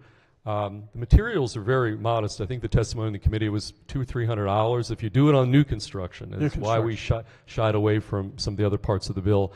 And then the labor. So I think the testimony we had when we were talking about EV ready, meaning new house with a plug-in, I think was about $1,000, $1,300. If you do it in a retrofit down the road, it would be sort of $6,500 or $7,000. So that's the difference why we're trying to put in place. If we're going to build out the infrastructure, we want to do it in a cost-efficient way.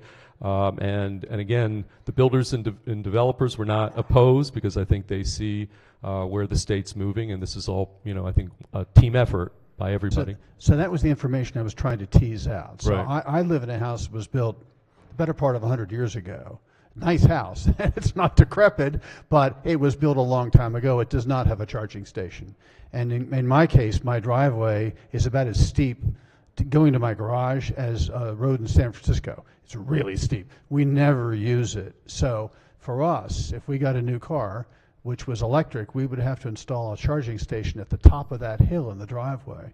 I'm trying to tease out how much the expectation is that charging station is going to cost us if we buy a new car. My wife and I, we buy a new car in 2028. And you're talking $6,500 to $7,500? Well, I mean, the testimony, if you're talking about a retrofit later, it varies pretty dramatically based on where the outlet, where I'm not an electrician, but the testimony was it really can vary pretty dramatically, which is, again, why we're focusing in this bill on new construction when it's pretty darn simple, not much more complicated than a dryer or a, yeah?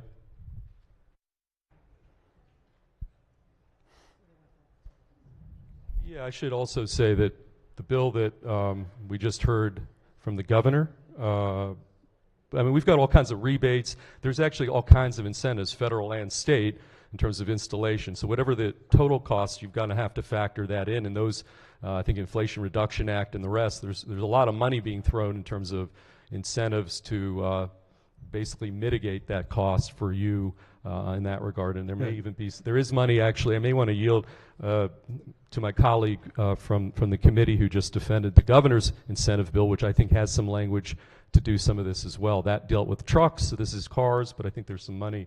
So you're anticipating my final question, which is that if the cost for someone like me who has an existing house and doesn't have the charging station, if the cost is going to be between $6,500 and $7,500 to install one of these charging stations to charge our cars, is anything being done to assist them with the huge expense? For most families, $6,500 to $7,500 is a lot of money.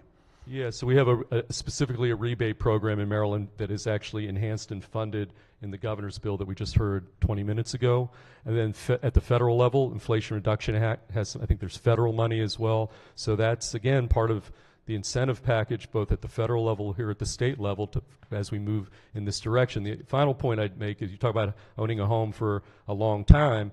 These same costs, instead of dropping $1,300 now with new construction, these same homes being built today are going to be around in 2040 and 2050. The cost at that time will probably be in the tens of thousands to do the same project. So again, we're trying to get ahead of the curve, and I think this is very modest bill, but a very, very significant step forward to build out our electric infrastructure. I think this bill is very helpful. Yes. And thank you for bringing it, and thank you for answering my questions. Thank you.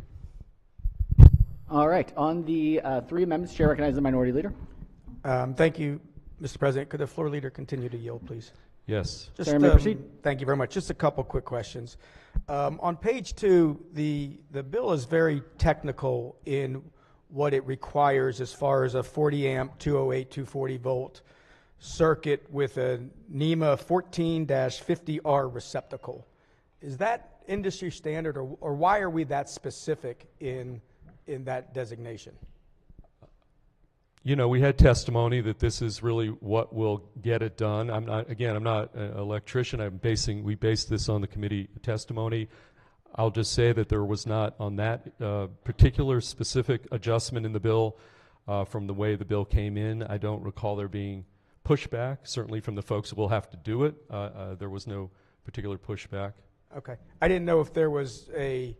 Oh, okay, here, I'm getting it consistent with a dryer outlet. And I keep emphasizing this is no more complicated than a dryer outlet in new construction, and that is dryer outlet. I know that part. My question was, does every electric vehicle have the same type of plug? For instance, does that receptacle accept a Ford vehicle, a GM vehicle, a Tesla vehicle? Are they all the same? Okay. Okay, the answer is yes, other than Tesla, but Tesla has converters that will allow a Tesla to utilize that. In you equating to my phone, there's Apple phones and there's Android phones. They have different type of charging, but there's only two different types, everybody else and Tesla. Tesla's in its own category, but they obviously are smart, and they decided that they can modify and adjust, and so that's not going to be an issue. All right, and then on the study part that MEA is doing, this bill is more specifically about the charging stations itself. Well, let me just qualify this. It's not about, there's EV, and there's two languages. You can either go EV ready, which is just the outlet, but it also allows you to go, for the builder to go bigger, to EV installed. That would actually be a charging station. The bill's only saying that you have to at least have an EV ready space, which is the plug-in, which is a little different than an actual station. What I don't see that it talks about, and maybe you can clarify that, is how is this electricity actually purchased? So while we're specifying everything, and this is multifamily housing, this is not applying to multi-housing. We've stricken that from this bill. This is only single-family dwelling units, duplexes. Right. Just to be clear, again, the bill has been modified and pared down, and this would just be on your normal electric utility bill. I thought. So if it's a single-family home, obviously that's correct. Well, So that's all this bill applies to. It's not multifamily anymore. That's part of the study language. That we push that to a study. Okay, so my question is still valid then. My question would be, if we do this in multifamily housing, how will the electricity be purchased? So, for instance, if these charging stations are put up, are they free to all the residents of this multifamily housing? In a sense, then, does the HOA fees go higher? Or are these charging stations that require you to put a credit card in and you then have to purchase it that way? Okay, again, that's not this bill. I know. That's for a future bill, but it would probably be up to the HOA to work some of that out, and which is, again, another reason why we decided to sort of analyze this a little more closely before we went to the multifamily unit world with this bill. So yes, you've raising some legitimate issues. Some of this would be within the purview of the HOA, the issue of ratios, again, but that's for another time, another bill. This bill does not have any application. I do understand that, right. but the study is about multifamily housing. Correct. So the question I'm asking would be valid for MEA as they're doing the study to maybe look at how this electricity is actually purchased. Or can an HOA increase fees because you have people hooking up to these charging stations? Or do they look at and say, what's the difference, if these are individual charging stations where you pay yourself? I think people that live in these multifamily dwellings are going to want to know what the guidance is there, or maybe MEA needs to be able to analyze both sides of this and report back to us on what those options could be. Okay, I agree with pretty much everything you said, which is why we've done a study. Right. And secondly, I would also add that Howard County does actually, their program extends to the multi-family housing areas, and therefore we probably have a model, if we were to look at the Howard County experience since 2019, to probably flush out some of the issues you just raised, but I can't disagree. These are some of the legitimate issues we will have to deal with if we decide to expand this bill beyond the scope of new construction for this narrow category of housing. Thank you very much. Sure. Thank you, Mr. President. Thank you, Senator. Interesting questions. All right, on the three amendments, Chair recognizes the senator from Baltimore County. Thank you. Just a quick question for the floor leader. Will the floor leader yield? Senator may proceed. I was just reading the fiscal note that was talking about the rebate program, and I'm trying to understand with this bill, if someone already has a home but would like to do, I think you call it a significant renovation. Let me just stop there.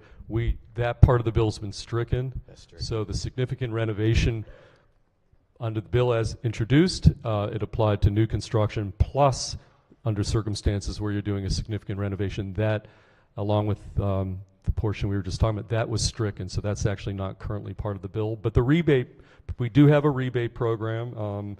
And so whether it's part of this bill or not, that would be available. I think the senator from the 42nd brought that topic up, both federal incentives as well as state through our rebate program, but that's beyond the scope of this bill. Okay, thank you. All right, on the amendment, any further discussion on the amendments? Any objection to the committee amendments? Without objection, 3 committee amendments are adopted. Question now is on the amended report. Any discussion? If not, all in favor of the report say aye. Opposed, nay. The ayes have it. The favorable committee report is amended, is adopted. Are there any further amendments to the bill or its title? Seeing none, House Bill 830 is hereby ordered passed for third reading. Clerk, read the next bill. House Bill 908, Delegate Clippinger, Electricity, Community Solar Energy Generating Systems Program, and Property Taxes, favorable with 2 amendments. Chair recognizes the senator from District 10 as the floor leader. Thanks, Mr. President and committee. For context as well, there's a cross-file to this bill coming up on the next calendar. Okay, House Bill 908 makes the Community Solar Generating System pilot program permanent and makes various specific changes to the program requirements and requires the Public Service Commission to convene a stakeholders work group and alters and/or adopt related regulations. The bill also extends the availability of the personal property tax exemption for certain community solar generating systems to those approved by the PSC through 2025. A full-time position must be established at the PSC to focus only on implementing and administrating the program. The bill takes effect July 1, 2023. There are two committee amendments. Amendment number 1 makes technical changes. Amendment number 2 exempt generation systems from the requirement to provide a portion of energy to low to moderate income subscribers if certain subscribers fully own the system, and requires a subscriber to a generating system under the program to receive at least a 10% bill credit. Yeah. Okay. All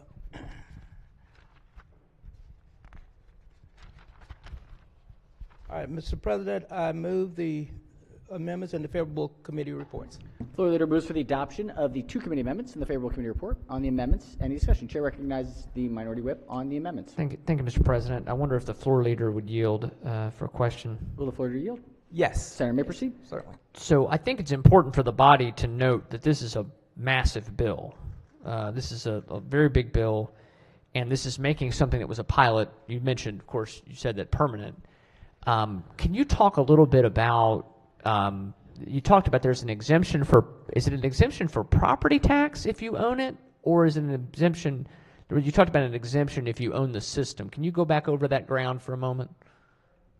Yes, I can. It's an exemption for property taxes on owners of the system. But if you own it? It's just consolidating previous legislation that has been passed. Okay. So looking at this community solar issue, and one of the concerns that I know, we've wanted to expand solar. We want to expand renewable energy. I'm more of a person who wants to see the market drive it more than necessarily subsidization. But I understand, we're having that policy discussion. When we start expanding more with low and moderate income solar to give people access, it's a worthy goal. But we end up passing more and more costs to ratepayers. Does this bill speak to how we avoid having ratepayers subsidized to a much greater degree than they already are, getting access to low and moderate income folks to have solar? Does the bill speak to that? Is there a provision to protect against it becoming too overwhelming? Yes, and I know that there is this concern about that, and as you know, you've heard of the OPC, Senator, right? Mm-hmm. That's the and they are the ratepayers watchdog, Right. And in his testimony, they stated that the legislation should have a limited impact on non-net metering customers, and more distributed generation may decrease overall spending needed for the distribution system. So this bill doesn't change the long-term decision of Maryland net metering policy, and I think that the more solar that we deploy in Maryland, without the passage of this legislation, is not going to impact that very much. So it's the Office of People's Counsel that's their testimony. That's their testimony. I would suggest, just speaking from an opinion standpoint, but from my point of view, in sitting through a lot of hearings when the OPC is involved, certainly they bring a perspective to the table. I wouldn't say it's always concerned about the cost to the ratepayers. I think they also look at issues of access for lower income folks, which is a worthy goal again, but I'm concerned when they say it shouldn't have too much impact. I don't know how we can keep expanding this without there being some ratepayer impact. I'll continue to review the bill, but I do have, Mr. President, just concerns again about, thank you to the floor leader for answering the questions. Just sure. Concerns, again, and I've supported some net metering things in the past myself because I recognize we want to try to make it accessible. But again, we're doing a lot this session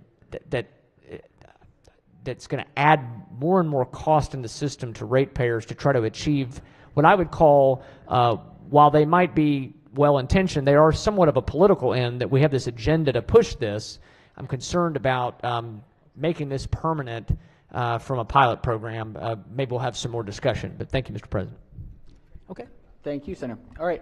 On the amendments, Chair recognizes the Minority Leader. Thank you, Mr. President. If the floor leader continue to yield, please. Yes. Senator may proceed. Thank you very much. The public utilities were against this legislation, right? Yeah, but prior to the amendments, yes. And what amendments satisfied their concerns? Okay, we had yeah, right. We did delay the implementation of the consolidated billing. So they were concerned with consolidated billing. That is correct. And that's when the bill comes from the supplier? I'm sorry, would you repeat that question? Consolidated billing is what? Yeah, consolidated billing as well as fee recovery. Right. And yes. consolidated billing is what? What is consolidated billing? Consolidated billing is where you get all of your billings on one bill from the utility company, BGE, Pepco, whatever. Does it come from BGE or does it come from the supplier? Well, the consolidated billing would be from the utility company.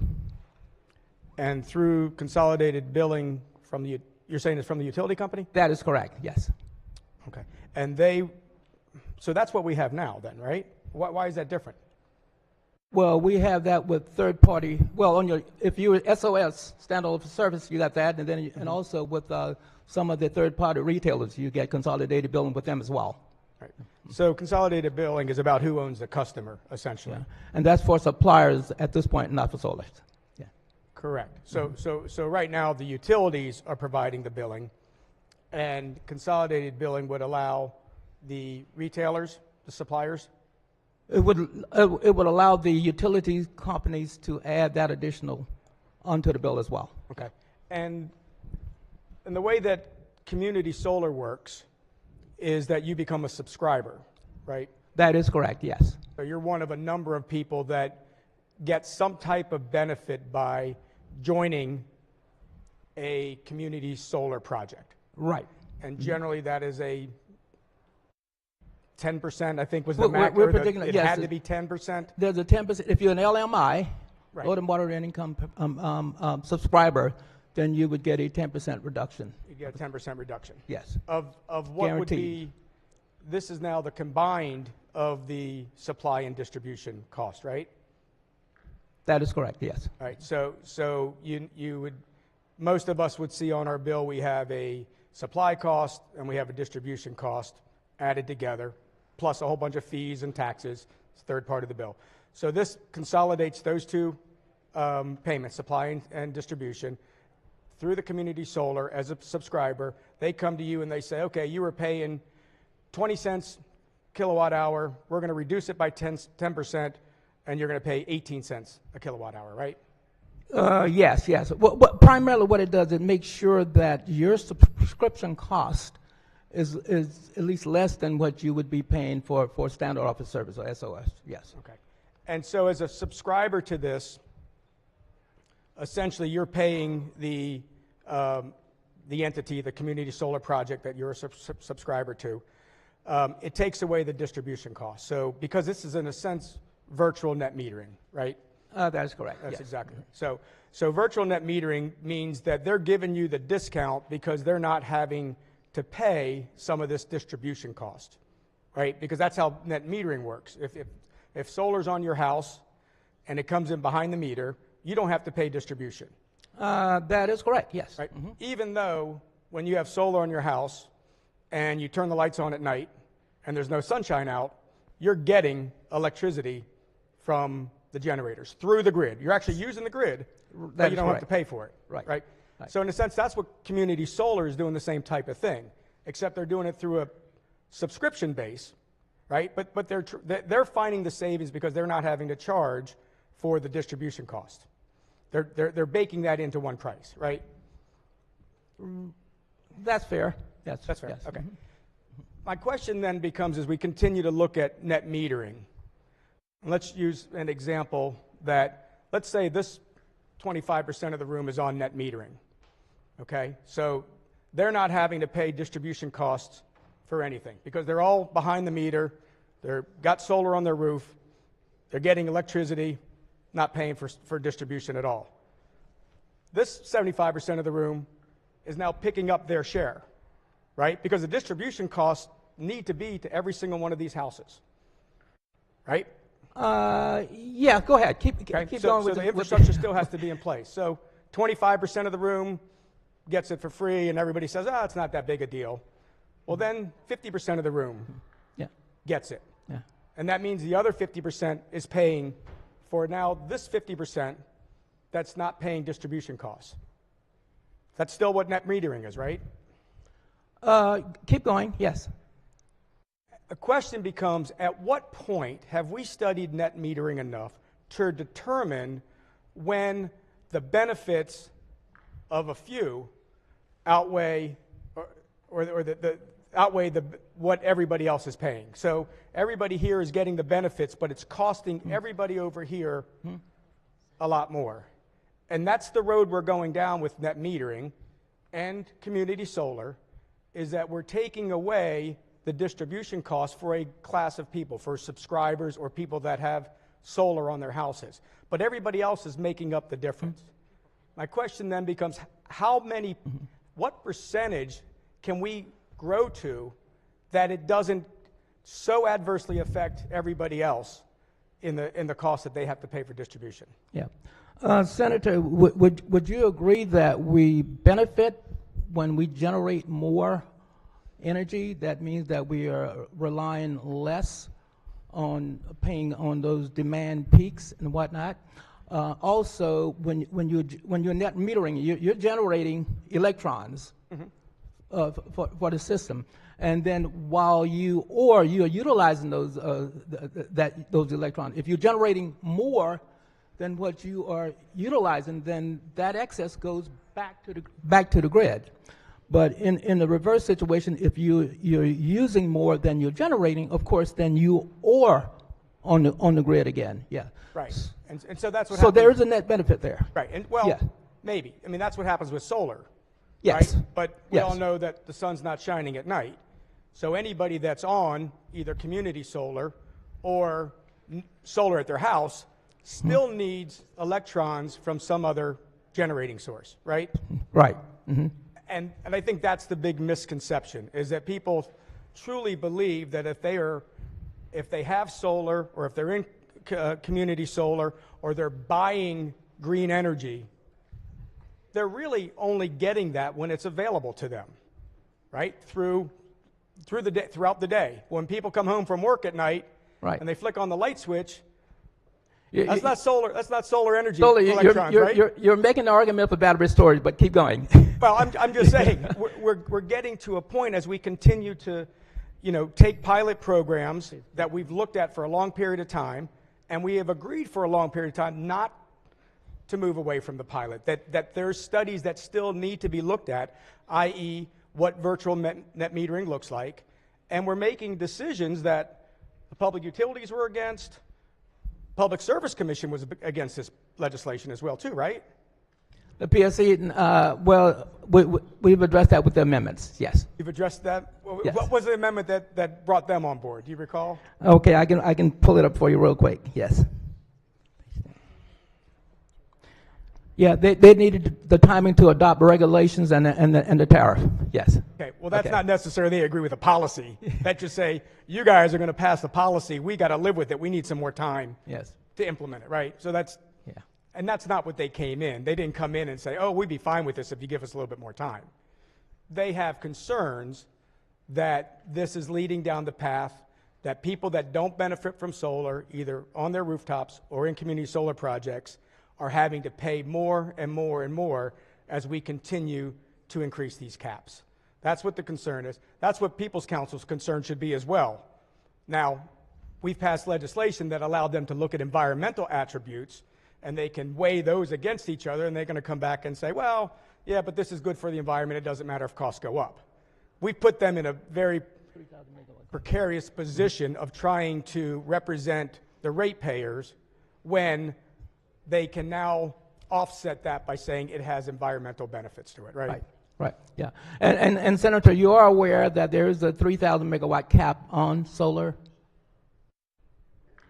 Net metering cap, I'm sorry. 3,000 at? Megawatts, net metering cap on solar, and we're only using about one-third of that. For the state, yes. The state? Yes. That's not through each service territory? No, that's for the state. So that 3,000, Okay. That number came from what we previously had in the pilot program? That is correct. So that was not adjusted? No, it was not. What Yeah. the adjustment does is allow essentially adjoining properties, adjacent properties, to exceed the 5 megawatt cap that we had and now potentially go to 10 megawatts. So they can take up bigger pieces of land with a 10 meg project than they could with the 5, which was the original caps. Yeah, the 10 megawatts is going to be limited to garages, brownfields, farm community, agrivoltaics. Yes, so that's what those are limited to 10 megawatts. Those are the ones that will be allowed to do the 10 megawatts. Okay. Thank you very much for your responses. Okay, I appreciate Senator. it. Good. Mr. President, thank you very much. Obviously, still growing concerns about where we are on a broader basis. As we're starting to see now, we're picking little pieces after little pieces after little pieces regarding our energy policy, and we're not recognizing that we're stacking them one on top of another on top of another. And I do think that we really need, and again, I've talked to the Office of People's Counsel on a number of things. I agree with them on some things, but I also agree that they need to be a little bit more aware of what actual costs are. If they want to then come back and say, yes, but the environmental attributes offset this, then that's fine. It should be two different statements. Here's what the costs are. Here's how it affects ratepayers. And by the way, if you think that because it does something good for the environment, you're okay with that, then that's fine. But we really need to start hearing from the Office of People's Counsel, as he admitted, is the watchdog for the ratepayers. We really need to start hearing from them how these different policies affect ratepayers, one after another, after another, and after another. So thank you very much. Thank you, Senator. Thank you. All right, question is on the 2 committee amendments. Chair recognizes the Senator from Montgomery County. Thank you, Mr. President. I was wondering if the floor leader might be willing to answer just a couple of questions. I certainly would. Senator, Thank you. We heard quite a bit about the possibility that distribution charges somehow get shifted, but we don't know that actually that is the case. Would that be an accurate assessment? That is accurate. And would it not be fair to say that the more we utilize solar, particularly during the summer months when we hit peak cost hours, that the more residents utilizing solar, that those costs come down for every ratepayer because the demand is down and all ratepayers save under this kind of a scenario. Would that be an accurate assessment? I couldn't state it better myself, Senator. Thank you for that. I appreciate that. Thank you, Mr. President.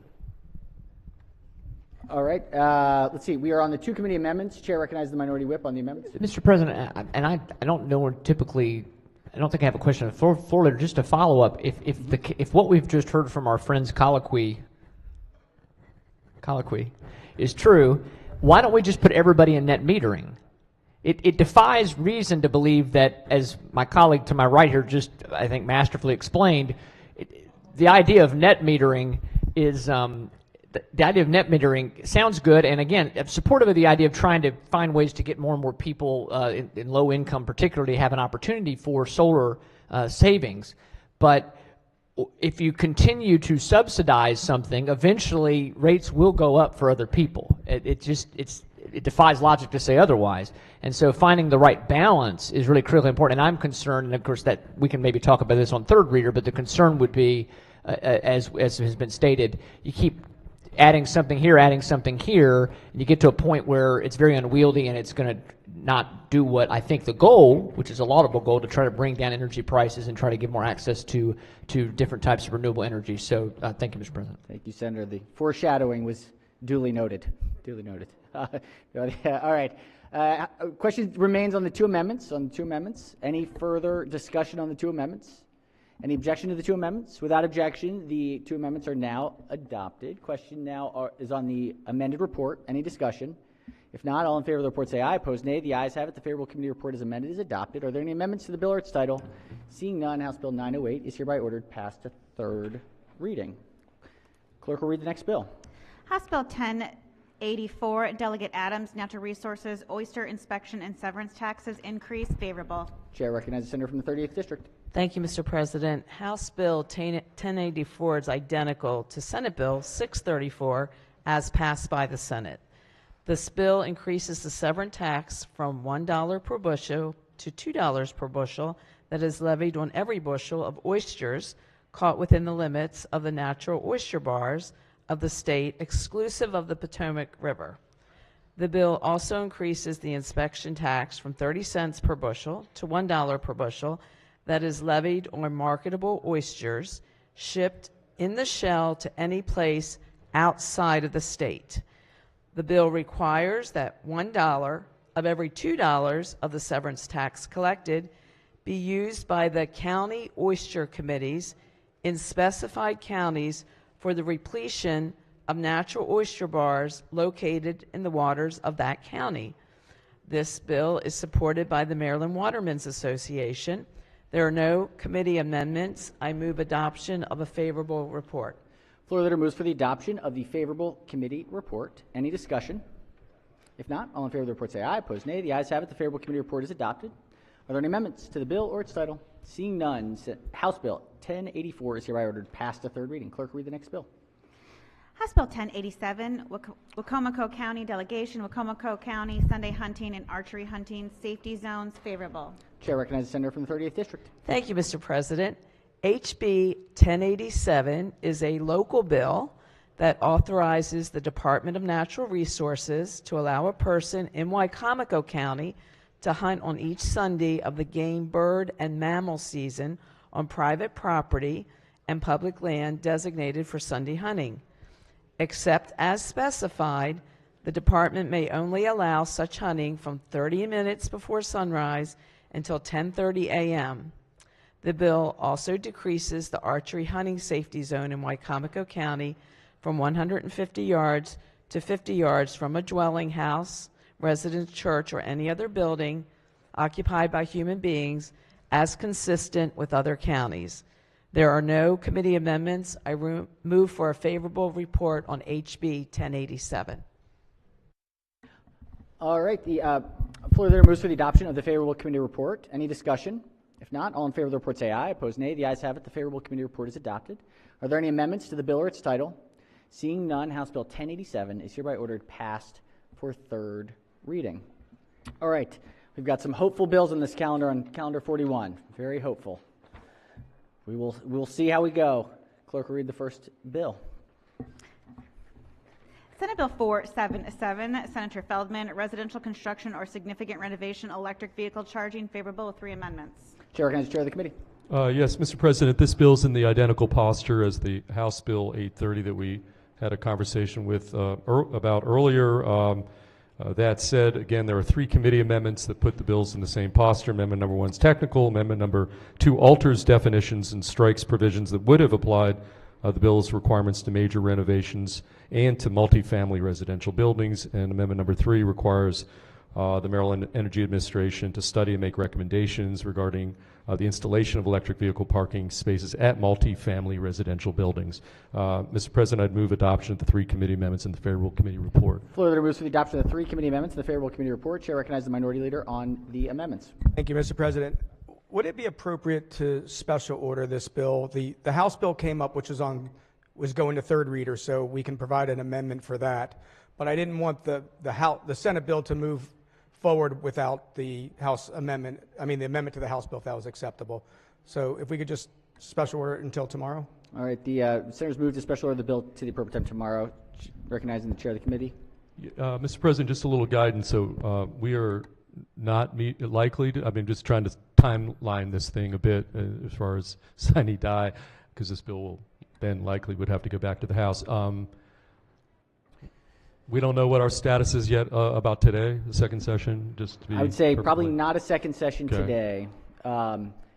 Timing-wise, probably, better hope, I think the better hope would be a amendment here to not have to concur on the way back, theoretically. Amendment here being... If there were any right, changes, it'd be right. better. Okay, so Okay, special order. We'll One take the day. special order. Thank you very And, much. Thank you. And if we, it's got amendments. Okay, we'll think about options on it. Okay. Are there any objections to the special order? Without objection, the bill will be special ordered at the appropriate time tomorrow. Clerk will read the next bill. Senate Bill 613, Senator Brooks, Electricity Community Solar Energy Generating Systems Program, favorable with 3 amendments. Chair recognizes the bill sponsor as the floor leader. Thanks, Mr. President. Colleagues, Senate Bill 613. This bill makes the Community Solar Energy Generating System pilot permanent and renames the program accordingly. It makes various specified changes to the program requirements and requires the Public Service Commission to convene a stakeholder work group and alters or adopts regulated regulations. A full-time position must be established at the PSC to focus only on implementing and administering the bill, now permanent program. There are 3 committee amendments. Amendment number 1 makes technical changes. Amendment number 2 establishes farming practices for the purpose of qualifying land for using agrivoltaics, requiring at least 10% bill credit to be placed on subscribers' bill, modifies self-attestation procedures, establishes labor standards for projects over 1 megawatt, establishes limits on subscription changes, and delays implementation dates. Amendment number 3 extends an existing property tax exemption on generating systems through 2025. Mr. President, I move the adoption of the committee reports and the 3 committee amendments. All right, floor leader moves for the adoption of the 3 committee amendments and the favorable committee report. Any discussion on the amendments? Without objection, any objections to the amendments? Without objection, the 3 committee amendments are adopted. Question now is on the amended report. Any discussion? If not, all in favor of the report say aye. Opposed, nay. The ayes have it. The favorable committee report as amended is adopted. Are there any amendments to the bill or its title? Seeing none, Senate Bill 613 is ordered printed for 3rd reading. Clerk will read the next bill. Senate Bill 796, Senator Carrozza, Wicomico County Sunday Hunting and Archery Hunting Safety Zones, favorable 2 amendments. Chair recognizes the bill sponsor as the floor leader. Thank you, Mr. President. SB 796 is the Senate version of the bill that you just heard of House Bill 1087, which authorizes the Department of Natural Resources to allow a person in Wicomico County to hunt on each Sunday of the game, bird, and mammal season on private property and public land designated for Sunday hunting. There are 2 committee amendments to conform with the House bill that you just heard. Amendment number 1 is technical. Amendment number 2 restricts the new Sunday hunting days authorized under the bill to the time period from 30 minutes before sunrise until 10:30 a.m. This amendment conforms the bill to its House cross-file. Move adoption of the 2 committee amendments and favorable committee report on SB 796. Floor leader moves for the adoption of the 2 committee amendments and the favorable committee report. Any discussion on the amendments? Any objections? Without objection, the 2 committee amendments are adopted. Question now is on the amended report. Any discussion?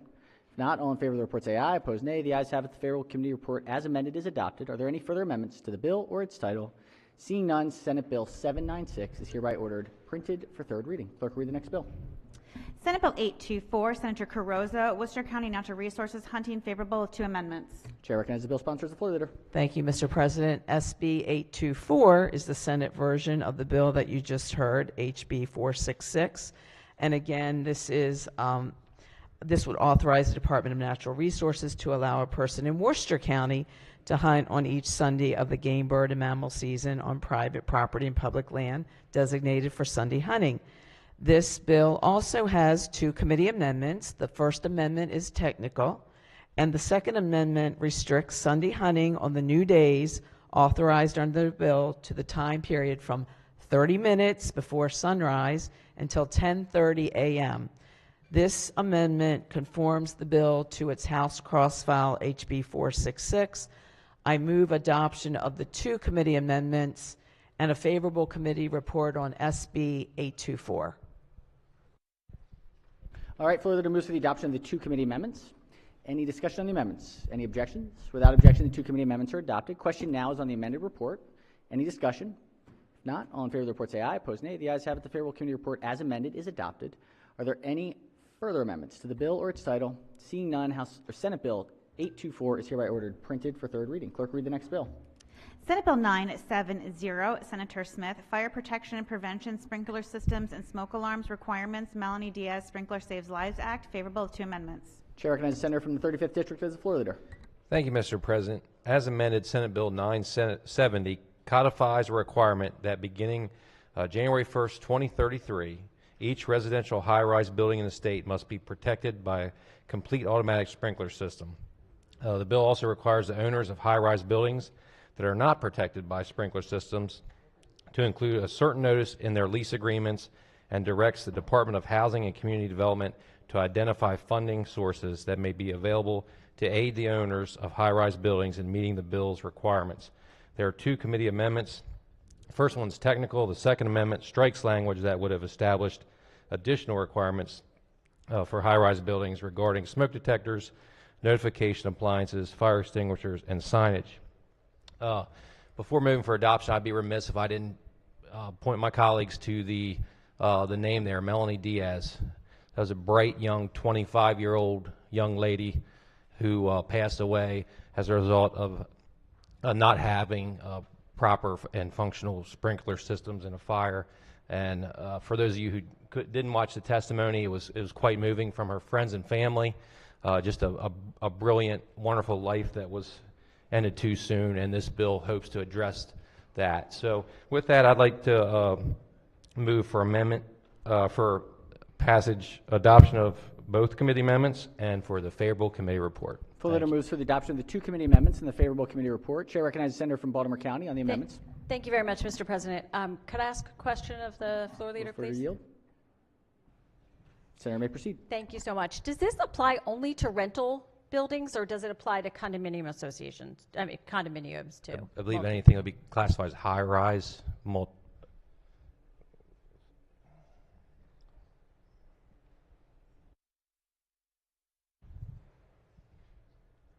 yes, any residential high-rise. Okay, and right now, when a building, I have a number of buildings in my district that are trying to come into compliance with the fire sprinkler system, and there are challenges. Could you talk to me a little bit about that, whether there are costs affiliated that who are they borne by to retrofit these buildings with sprinkler systems? Right, so that was brought up in discussion, and one of the things I mentioned, that the Department of Housing and Community Development, part of their job is to identify funding sources that would be available to aid these owners of these high-rise buildings. Okay, and is that something that they are obligated to go out to these buildings that don't have sprinkler systems to work with them to do?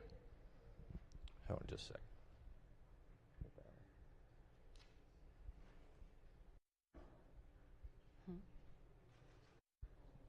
Just outreach.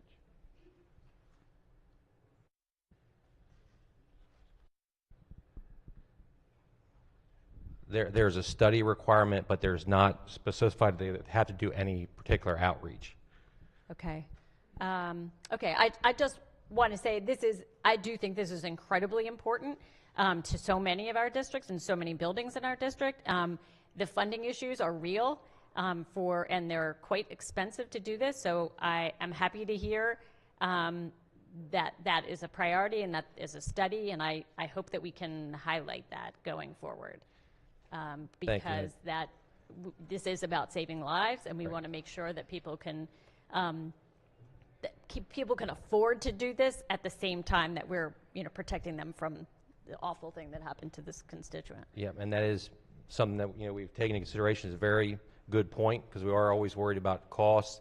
But I can tell you that in my career in the fire service, one thing that I've learned is places that have sprinklers, the fire deaths are 0. And there might be more cost, somewhat, but how you can't place a cost on saving a life. So there's definitely a balance there, and I think this bill goes a long way in working to find that balance. All right, thank you very much. All right. Any further discussion on the amendments? If not, any objection to the amendments? Without objection, the 2 committee amendments are adopted. Question now is on the amended report. Any discussion?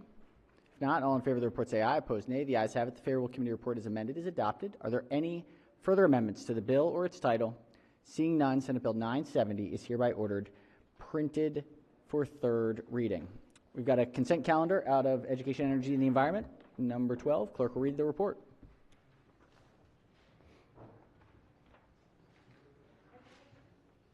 Education, Energy, and the Environment Report number 42, consent calendar number 12. Chair recognizes the Chair of the Committee. Thank you, Mr. President. All the bills on this consent calendar are all identical cross files of bills that passed the Senate unanimously and no amendments involved, so I'd move adoption of favorable committee reports on all the bills listed on consent calendar number 12. All right, the Chair has moved for the adoption of the favorable committee reports on all bills for consent calendar number 12. Chair recognizes the Minority Whip. Mr. President, I think there's one bill on here I'd like to separate, but more so for third reader. Is it just, should I just wait till that time, or I'd like to separate HB 30 if I could. 30. Let's separate it now, and we'll take up the report, and then we'll take up 30 separately. All right, so now we are on report number 12, except HB 30. Any further bills senators wish to separate? If not, question before the body is on the favorable committee report for bills on consent calendar number 12, but not House Bill 30. All in favor of the report say aye. Opposed, nay. The ayes have it. The favorable committee report for the consent calendar number 12 is adopted. Clerk will read the next bill. House Bill 30, Delegate Stein, Environment On-Site Wastewater Services Board Fees and Penalties. Favorable. This is an emergency bill. All right. Chair recognizes the Chair of the Committee. Okay. I don't know if we had any other floor leader because of the consent calendar nature, but that said, House Bill 30 is an identical cross-file to Senate Bill 7 that passed unanimously out of this body.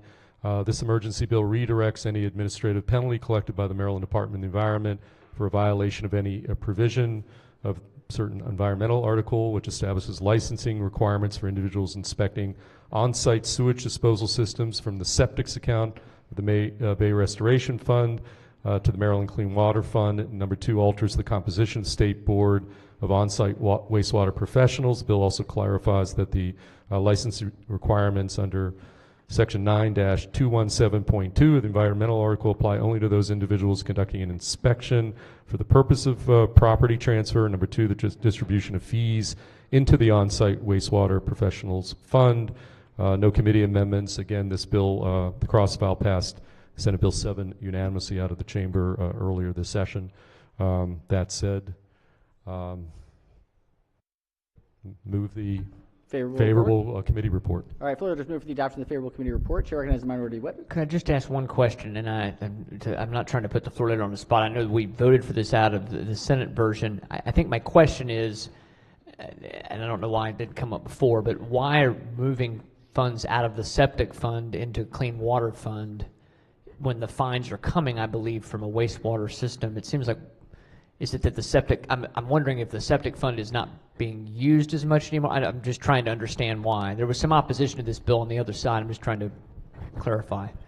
All right, let's see if... I'm told by counsel that fines in general go to the Clean Water Fund. That is a general proposition. This is an MDE cleanup bill, essentially, is what I'm told. So these are all suggestions, recommendations that came from our Maryland Department of the Environment. Okay. I'll just look through it more and see before third reader. Thank you, Mr. President. All right. On the favorable report, any further discussion? If not, all in favor of the report say aye. Opposed, nay. The ayes have it. The favorable committee report is adopted. Are there any amendments to the bill or its title? Seeing none, House Bill 30 is hereby ordered passed to third reading.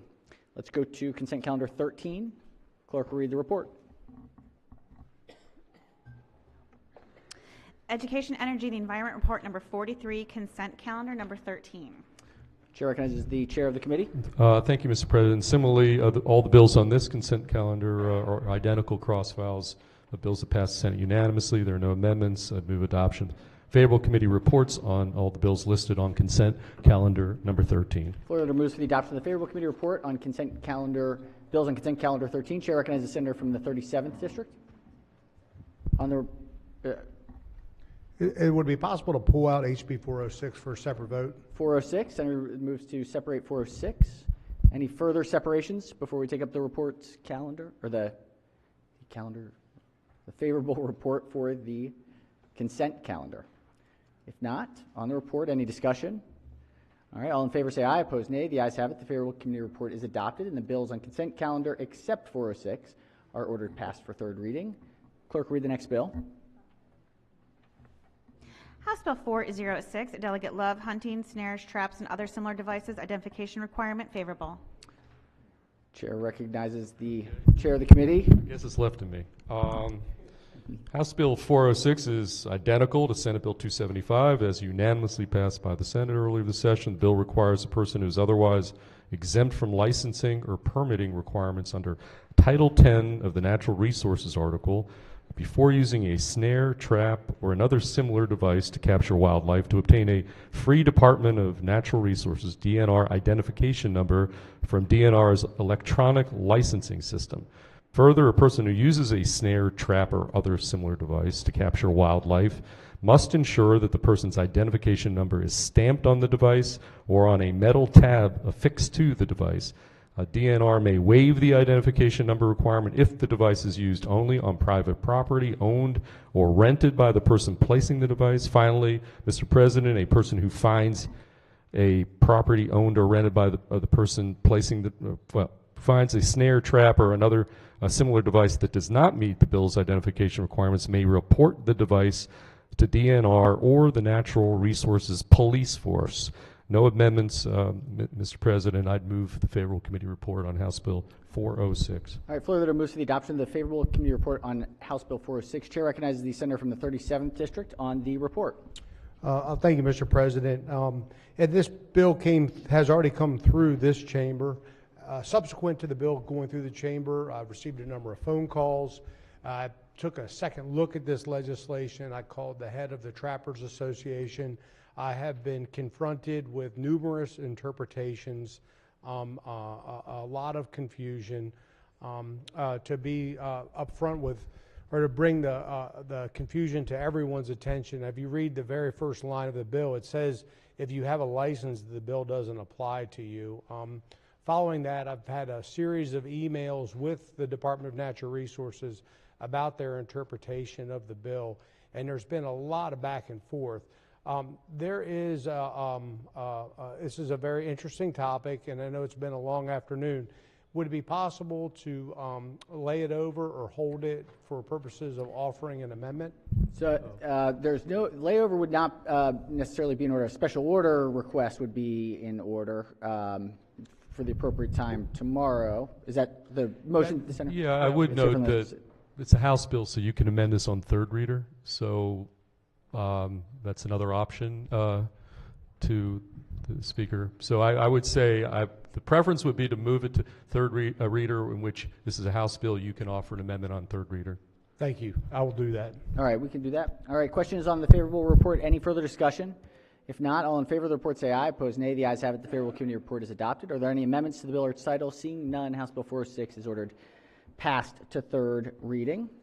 All right, let's go to report number 44 out of Education, Energy, and the Environment. Clerk will read the bill. Senate Bill 260, Senator West, Maryland Paint Stewardship, favorable with 3 amendments. Chair recognizes Vice Chair of the committee as the floor leader. Thank you so much, Mr. President. Colleagues, this body has been working, especially this year, on extended producer reliability. We have been really clear that folks who make the messes should help make sure that they get cleaned up. This is about paint. This is about latex and oil-based paint that too often end up in the trash. They get spilled. They get put down into our waterways. They are in landfills. And so this creates a very modest user fee to make sure that those who are buying these paints are helping to make sure that the paint cans and the leftover paint are collected. They can be reused, recycled, and get it out of the landfills. It's an expensive process for our counties. It takes the burden off of them, and the fee, which is really modest, ends up going into a fund managed by the Department of the Environment. It is audited independently every year, and if, as in California, DC, and elsewhere, if there is excessive money in the fund, the amount charged in the future gets reduced. It's already law in 10 states and the District of Columbia. It is good environmental bill that that will save our local governments money while cleaning up the environment. There are 3 amendments. The first is technical. The second disaggregates the collected data so that we can know by county where the paint is being purchased and how it's being returned at a drop-off center within 15 miles of 90% of our households. So it's going to be convenient, and there's even pickup for contractors who may have large volumes of paint cans. The third amendment requires the Department of the Environment to take another look in 2027 and make sure that this program is working as effectively as it can. So I'd like to move the 3 amendments in the favorable committee report.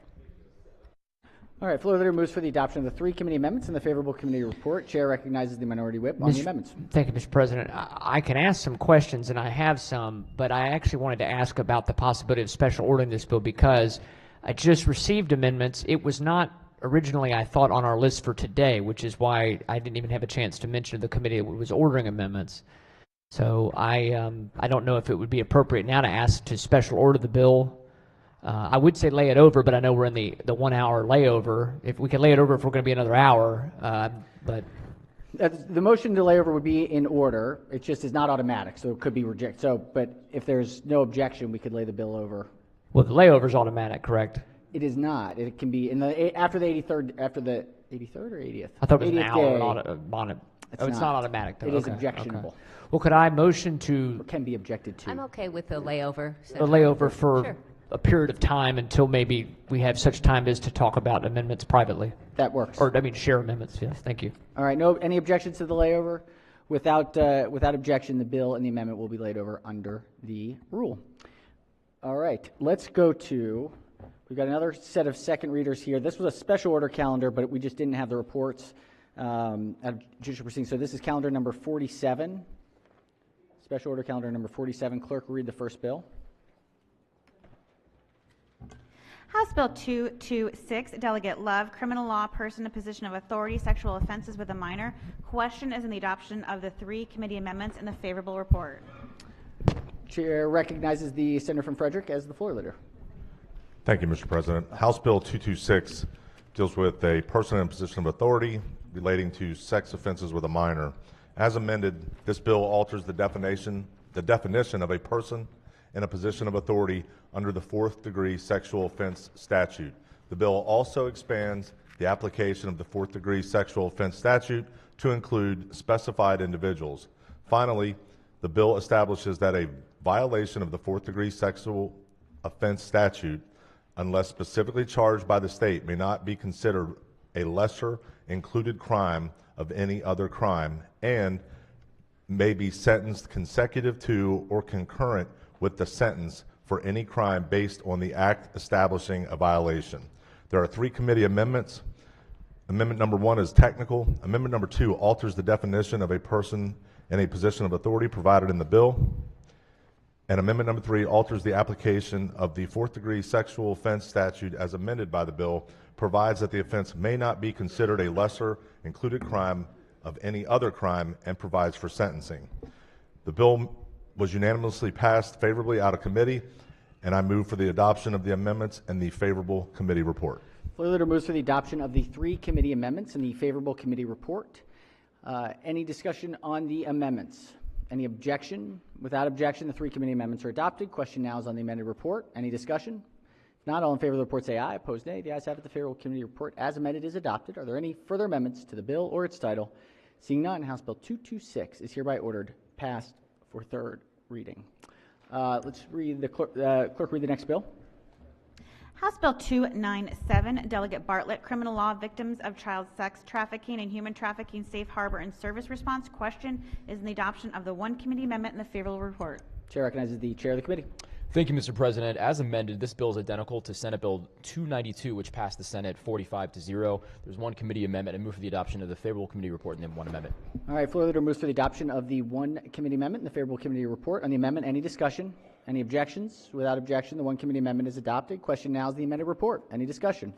If not, all in favor of the report say aye. Opposed, nay. The ayes have it. The favorable committee report as amended is adopted. Are there any further amendments to the bill or its title? Seeing none, House Bill 297 is hereby ordered passed for 3rd reading. Clerk, read the next bill.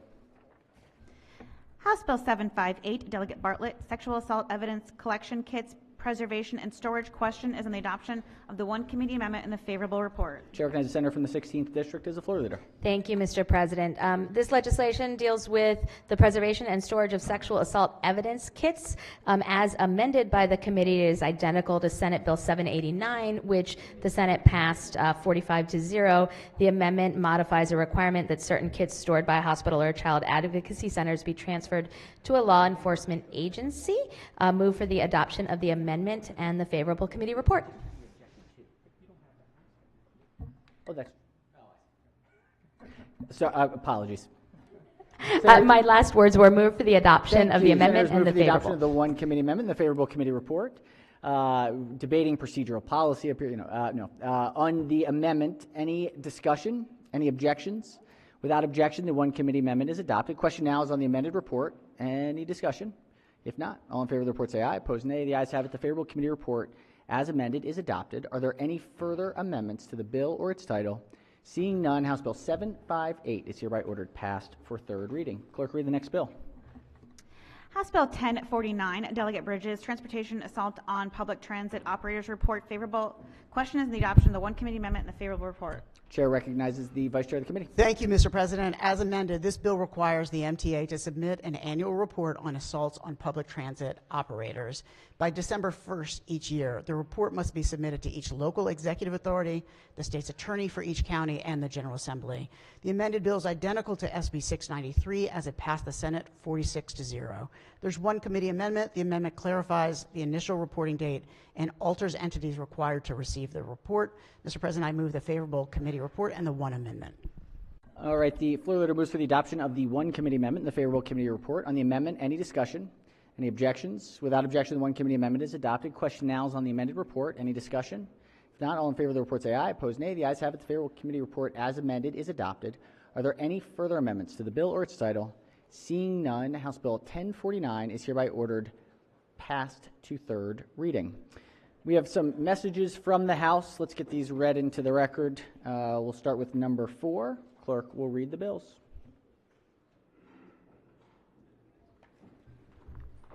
Messages from the House. Number 4, yeas and nays. Senate Bill 68, Senator Majority Leader moves Carrozza. so we consider the reading of the bills. They will be, or they are now in the record. Number 5, clerk will read the report. Senate Bill 395, Senator Bailey, State Employees and Retired. Majority Leader moves so we consider the reading of the bills. We got number 6.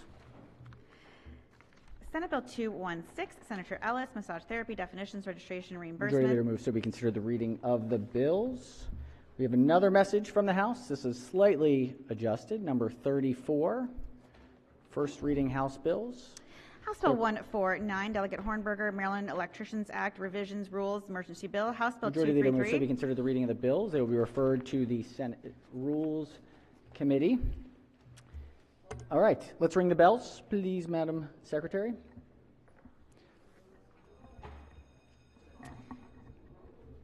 And let's do a quorum call before the third reading calendar.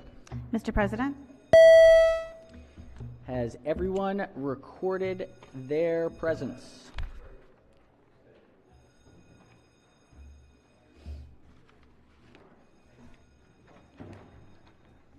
As we are awaiting the quorum call, we're going to get through as much as we can of the amended bills, things that need another legislative step. So it's a little bit out of order, and we're going to hold for tomorrow some of the stuff that's just the consent calendars and stuff that doesn't need to be taken up by the, or at least not yet, doesn't yet have to be taken up by the other chamber.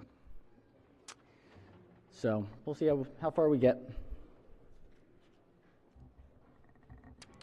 All right, the clerk will take the call. With 46 members in the chamber and a quorum being present, the Senate of Maryland remains in session. We'll start with Senate third reading calendar number 62. 62. Clerk will read the bill. Senate Bill 392, Senator McCray, Wastewater Facility Supplemental Operations and Maintenance Grant Program Establishment. Senate Bill 392 is on third reader for final passage. Any discussion? If not, clerk will call the roll. Mr. President. Has everyone recorded their vote? Anyone wish to change their vote, explain their vote? If not, the clerk will take the call. With 45 votes in the affirmative, Senate Bill 392, having received a constitutional majority, is declared passed. Let's go to Senate Calendar 63. Clerk will read the first bill. Senate Bill 192, Senator Sidnor, Criminal Procedure, Facial Recognition Technology Requirements, Procedures, and Prohibitions. Senate Bill 192 is on third reader for final passage. Any discussion? If not, clerk will call the roll. Mr. President, Has everyone recorded their vote? Anyone wish to change their vote, explain their vote? If not, the clerk will take the call. With 46 votes in the affirmative, Senate Bill 192 having received a constitutional majority is declared passed. Clerk will read the next bill. Senate Bill 279, Senator Waldstreicher, Real Property Actions for Possession, Pet Protections. Senate Bill 279 is on third reading for final passage. Any discussion?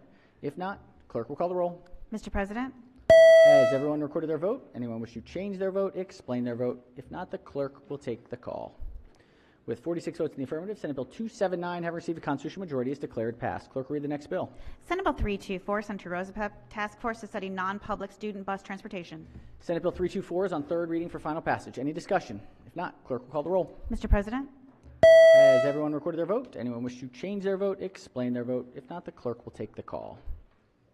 With 46 votes in the affirmative, Senate Bill 324 having received a constitutional majority is declared passed. Clerk will read the next bill. Senate Bill 465, Senator M. Washington, Transportation Commission to Study Establishing a Baltimore Regional Transit Authority. Senate Bill 465 is on third reading for final passage. Any discussion? If not, clerk will call the roll. Mr. President, Has everyone recorded their vote? Anyone wish to change their vote, explain their vote? If not, the clerk will take the call. With 41 votes in the affirmative, Senate Bill 465 having received a constitutional majority is declared passed. Clerk will read the next bill. Senate Bill 505, Senator Muse, Criminal Procedure, Expungement, and Shielding Probation Before Judgment for Driving While Impaired or Under the Influence. Senate Bill 505 is on third reading for final passage. Chair recognizes the senator from the 42nd District on the bill. Thank you, Mr. President. On the bill, I plan to vote against this bill. Let me explain just one reason why. Under this bill, if you were arrested for drunk driving and you go before a judge and the judge gives you a probation before judgment, 5 years later, that probation is expunged from the record. So if at that point, excuse me, it's not, I used the wrong word, it's not sponged, it's screened in the record. So if at that point you apply to become a bus driver in a school bus, in a school system, and you're going to be busing kids, the school system, when they hire you, will not see on your record that 5 years earlier you were arrested for drunk driving. They won't see that. And therefore, they may hire you not knowing that you were arrested for drunk driving just 5 years earlier. If you then have a terribly tragic accident and children are killed and the press starts looking into it, the school system is going to say, we didn't know. We hired that person without knowledge that he had been convicted or arrested for drunk driving 5 years earlier. And the blame is going to fall on the Maryland General Assembly for having passed this bill. I think it's a bad bill. It needs work. I'm going to vote against it. All right, thank you, Senator. On the bill, Chair recognizes the bill sponsor. Thank you very much. I appreciate the gentleman's scenario, but there's another. A lot of us, when we were in college, we had 1 or 2 drinks. We may not admit it, but we didn't get caught, and all was well. Everybody's not going to apply to be a bus driver. Many of these persons have not committed, have not reoffended not since they were convicted the first time. And remember, it's a PBJ. It's one of the only ones, along with boaters and others, and as I'm finding out, who gets a PBJ and it remains on their record for only 3 to 5 years, and it's gone. Assault, other kinds of crimes as well. This is one of the only ones that will follow you for the rest of your life. So again, all will not be Uber drivers, bus drivers. It's for those thousands of persons who, for the rest of their lives, will have problems getting jobs. That's on the one hand. Secondly, when you look at the nature of the other crimes in which a PBJ is removed from their record in 5 years, a lot of them have been dangerous offenders. And so I think we want to look at that as well. There's someone who is 19 years old, had 2 or 3 drinks, deserve to have that on their record for the rest of their lives? I don't think so. So it's for them that we're giving them a break. It shields it for, I think, 5 years. After 5 years, it's shielded. But it's shielded for, it's shielded, and then there's still the 10 years that it's on their record. That's 15 years. I think for the 90% of the people who will not be counted among the most dangerous reoffenders with the worst case scenarios, we're doing it for them. Thank you. Thank you, Senator. All right, on the bill, Chair recognizes the, let's start with the Senator from Frederick, followed by the Senator from St. Mary's, followed by the Senator from Montgomery. Thank you, Mr. President. I just want to rise as the floor leader and clarify some inaccuracies that were put out. First of all, the shielding starts at a 5-year at the end of any probation guidelines given. If the sentencing is set forward by the judge that you're required for unsupervised probation for a period of 3 years, once that period of probation is completed, that's when the shielding and or the expungement guideline begins. It doesn't begin upon adjudication in court.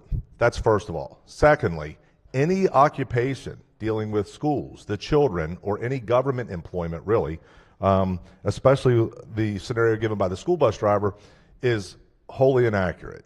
Any of those are required to have a background check. Any background check that's involving being in touch with children or being employed by the government as a whole, as a body, must go through a background check. This shielding does not stop that type of background check from revealing this data or this information. It's only for private employers where they may be trying to get a job. It is not for anyone dealing with children or in the government sector. And that's and basically anyone dealing with government licensure, there's a statutory requirement that a background check of this nature be conducted, and that is an important element as well. So with those requirements, okay, and those are the points I want to point out and make sure that everybody understands that there are parameters put in place. So in the scenarios given under this law, if you're sentenced to 3 years probation, you fulfill your unsupervised probation, and your 10-year clock starts from there. So in essence, not even from the date of the infraction, but from the date of the adjudication, it's probably about 13 years that someone is going to not be able to have this PBJ expunged. Additionally, understand, a PBJ is not given unilaterally, especially on any type of offense where there's an egregious action or members in a vehicle involved in a crash where someone is injured. These are important elements. If they are given a conviction and handed down as such under sentencing guidelines, the PBJ clause does not apply, which does not allow them to be a part of this expungement process. Thank you, Mr. President. Thank you, Senator. Let's hear from the Senator from the 29th. Thank you very much, Mr. President. So I want to take you back in time a little bit to the mother county of Maryland. You know, there's certain things that we have and we're recognized for. One of those is we're in the Guinness Book of World Records for more liquor stores per capita than anywhere else in the world, right? And the one thing we had was we had a tremendous amount of people that considered driving under the influence of alcohol. And they thought that that was okay, right? And the court system thought that was okay. And how many times have we seen or heard different times where we have had repeat offenders 4, 5, 6 times that have finally killed somebody? And what we're talking about here is a probation before judgment. And a probation before judgment is not a conviction. They are innocent. This simply is a tool used by our prosecutors to make sure that somebody won't reoffend again. Because the second time that they actually are driving while they're intoxicated is the time that they might be crashing into your family every one of our constituents, right, can tell stories about people that we grew up with who lost lives to drunk drivers. That is why this is so serious. That is why this probation is important. It does not affect them. This simply is a tool that our prosecutors can use to keep people from reoffending. And when they actually have committed the first time, when that 19-year-old had a couple too many drinks, they got a probation before judgment. But you know, there's something to be said when that probation is there for the future. It keeps them, when they're 29, from reoffending and potentially killing somebody. I will be voting red on this. Thank you for your time. Thank you, Senator. All right, let's hear from the Senator from Montgomery County. Thank you so much, Mr. President. And I also am voting red on this, as I did in committee. I just want to state for the body that I do support expunging the probations before judgments, but at 15 years. I think 15 years is the appropriate point. I am uncomfortable with where this bill came out, which is at 10 years. I have 4 teenage and early 20-year-old drivers. I understand the progress we have made over the last many decades in terms of curbing driving under the influence. We've made significant improvements in terms of death reduction because of the policies we've had in place. At one point, this General Assembly made a policy call to not make PBJs for driving under the influence expungible at all. So this is a radical departure, and I would much prefer a more conservative approach, which would be 15 years. So that is why I have a red vote. Thank you. All right, thank you, Senator. Our chair recognizes the Senator from the 28th, followed by the Senator from the 30th. Yeah, thank you, Mr. President. In my county, in Charles County, most of the school buses are operated by private contractors. So my question to the Senator from District 4, who talked about the school bus, those private contractors who hire their drivers, will they be able to see the entire history of an applicant? Senator, seeking to yield to the bill 4? sponsor. Yeah. Excuse me, not the bill sponsor. Sorry, the floor leader. Will the floor leader yield? Yes, thank you, Senator Mr. Murphy, President. yes. Thank you for the question.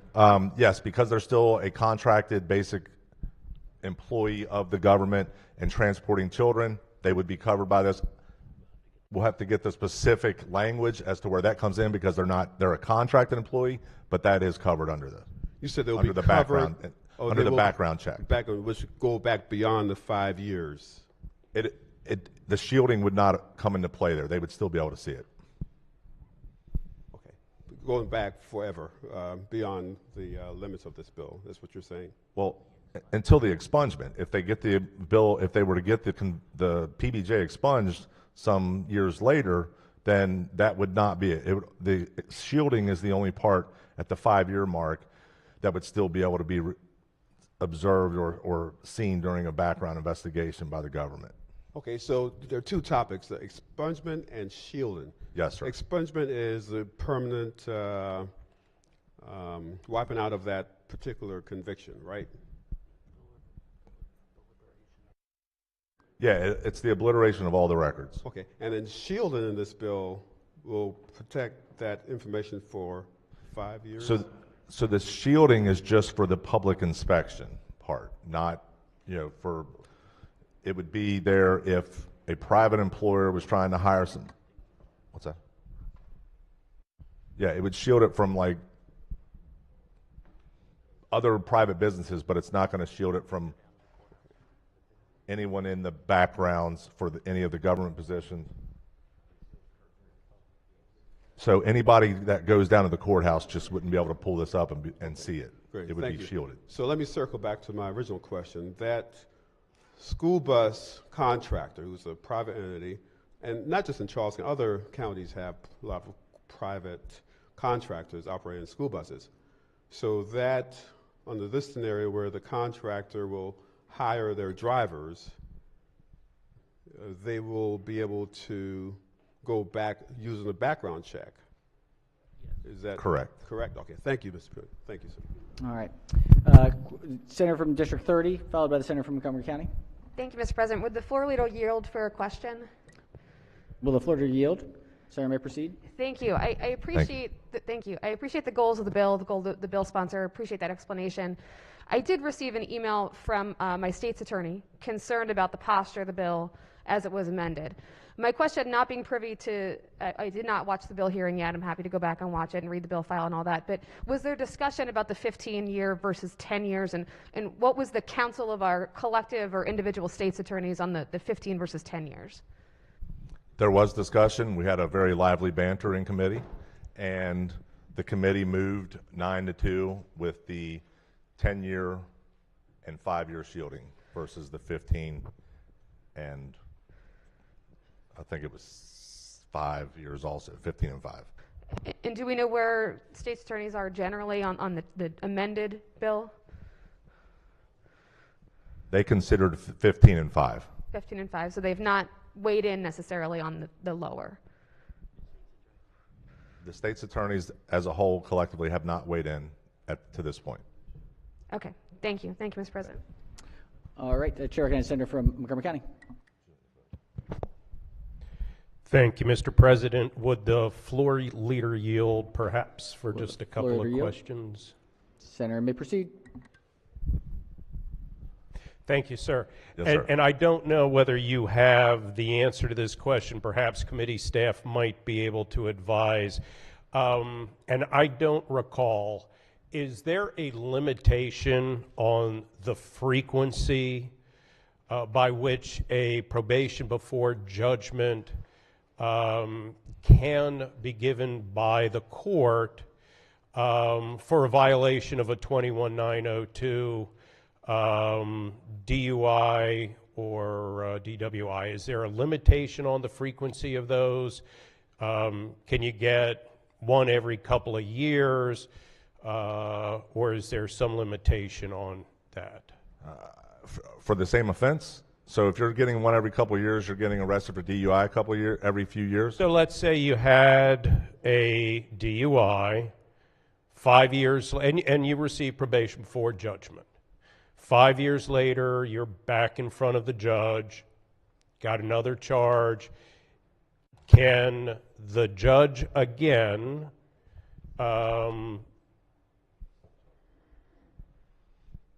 grant a probation before judgment, or is there a limitation on that? In other words, do we have in statute any limitation on the frequency by which a defendant can receive a probation before judgment? So the sentencing guidelines, as long as it falls within that, my understanding would be that the judge is given that latitude to sentence accordingly within that, whatever the guidelines are up to. So in theory, yes, they could get another PBJ, but in 5 years, this information of the previous PBJ would obviously still be available to the judge, to the court to see for sentencing guidelines. So I think that in theory, that is correct. In practical application, I would find that concerning and hard to believe in today's environment. Well, I can share with you that my experience in the past on this issue is that courts tended to be very liberal with PBJs, whether that is still the circumstance or not, with regard to violations of 21902. But with was there any with multiple PBJs? Yeah, with multiple PBJs over periods of time. But here, that leads me to the next question. Did the committee have any discussion about the frequency? In other words, if the individual is to have the record expunged after 10 years, was there any discussion that that individual also could not have had another violation, either a PBJ or a conviction, within that 10 years? Does the bill before us provide that if that occurred within that 10-year window, they are not eligible for expungement, or is that not part of the bill? So I appreciate the question, Senator, and I've just been advised that in statute you can only receive under 21902 one PBJ every 10 years. Within 10 years. That's what Correct. I was trying to get a handle on. Yes. Okay. So then under the bill, there's not an issue with somebody getting a second PBJ within that period of the expungement. Correct. So, perfect. That's what I was trying to get a handle on, so thank you for sharing that. I thought we did have something, I just did not recall what it was. I appreciate it, Senator. Thank you. Thank you very much, Mr. President. Thank you, Senator. All right, let's hear from the Senator from District 30, followed by the Senator from Baltimore County. 44. Or start with okay, Senator from the 44th District. Thank you very much. If I may ask a question of the floor leader. The floor to yield. Senator may proceed. Getting my squats in today. Thank you very much. In our committee, do you recall there being a discussion about another Senate Bill 528, which is coming up on this calendar, dealing with ignition interlock systems programs? Yes, Senator, I do. We had it right before this bill. Right, and within that particular bill, the discussion was, and you can correct me if I'm wrong, that you could get, if you got a PBJ, those who now get those would be subject to having these ignition interlock systems put on their vehicles? Correct, on the very first offense, correct. Would it be fair to say that this bill right here was supposed to be passed in conjunction with that more, I would say, well, I'm not going to say punitive, but more punitive measure of putting... I think that's a fair assessment to say that they were passed hand in hand with the understanding that applying the ignition interlock onto all PBJs was a supplemental and safety measure being added by the committee to then allow the understanding and latitude, slight latitude on this provision that, or I should say this bill. Thank you very much. Thank you, Senator. All right. Chair recognizes the Senator from District 11. Thank you very much, Mr. President. I want to thank you. I want to explain On the my bill. vote. Yeah, on the bill. Thank you. I have a couple of constituents who have reached out to me for a number of years about this issue. We went through a process a number of years ago through JRA, and we considered what kinds of crimes we were going to allow people to expunge from their records. And we did a whole host of some pretty awful things that people have done, and we made a decision as a body to look at those records and to allow people to expunge them. And I see this in the same light. And I'm just going to share with you some of the stories that my constituents have shared with me and honestly have begged me to put in this bill. And when I saw my colleague from Prince George's County had put it in, I put my constituents in touch with him who testified on it or submitted written testimony. And I have to tell you, when I sat down with them, we had a Zoom at the beginning of session, and I said, do you want to testify in person? And this is what it entails. And it entails going before the committee, sharing your story, outing yourself publicly. I want you to fully consider what this means for you. You're going to be sharing your personal experience and that you were drinking and driving.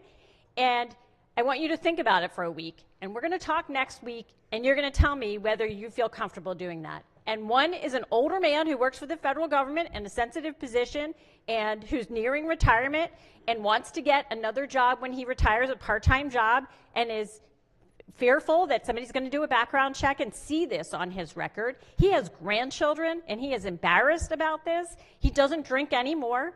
This is what he has shared with me. The other one is a first responder, and he's a young man, a college graduate in his 20s. His dad is a constituent of mine. His dad literally calls my office every week because this tears him up. This first responder, while he was waiting for his court case, his job and career path drastically changed. He was transferred from a station to a day shift station. He was suspended without pay for 4 work shifts. He was put on probation for a year. He's subject to random drug and alcohol testing each month. He sees the effect of this PBJ on his record every day in his workplace. I think neither one has hurt anybody. They were pulled over. Neither one hit anyone. Thank God. Nobody. They made a bad decision. They had a lapse in judgment. They see this and feel this effect every single day.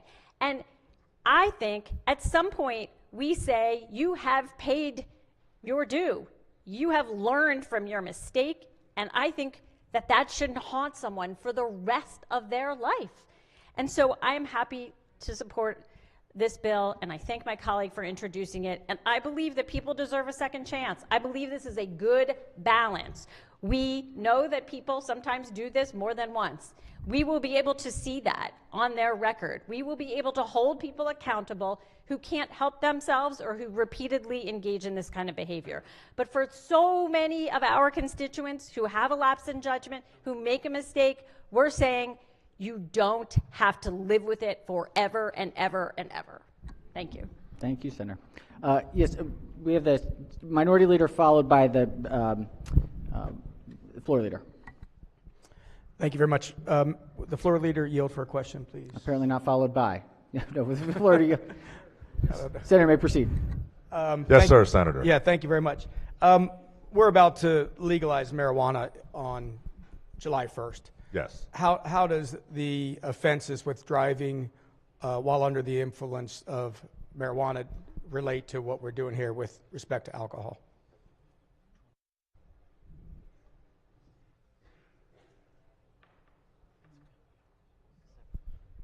So I'm being told that it's going to be alcohol or drugs, and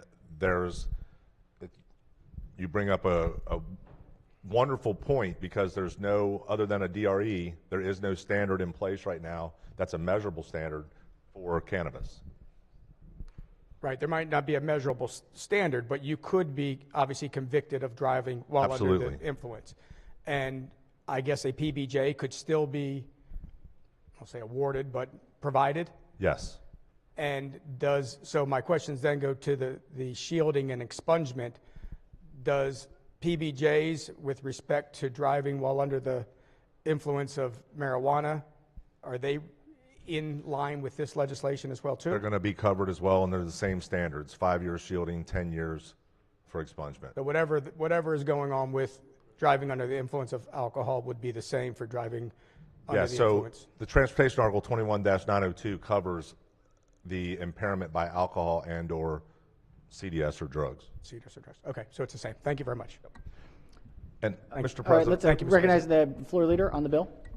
Thank you, Mr. President. I just wanted to point out also, it's an important element to understand that when you go and you petition the court for one of these expungements, this is not a shall issue or a shall, give this expungement. If the state's attorney in the affected county has issues with it, they are allowed to stand up and petition the court and have it in front of a hearing. So there are still standards in place to allow the state's attorneys to have input or object to any type of expungement, regardless of the offense. So I think that's an important element to remember. So thank you, Mr. President. All right, thank you, Senator. All right, Senate Bill 505 is on third reading for final passage. Chair recognizes the Senator from the 31st District on the bill. Yeah, I just wanted to get up.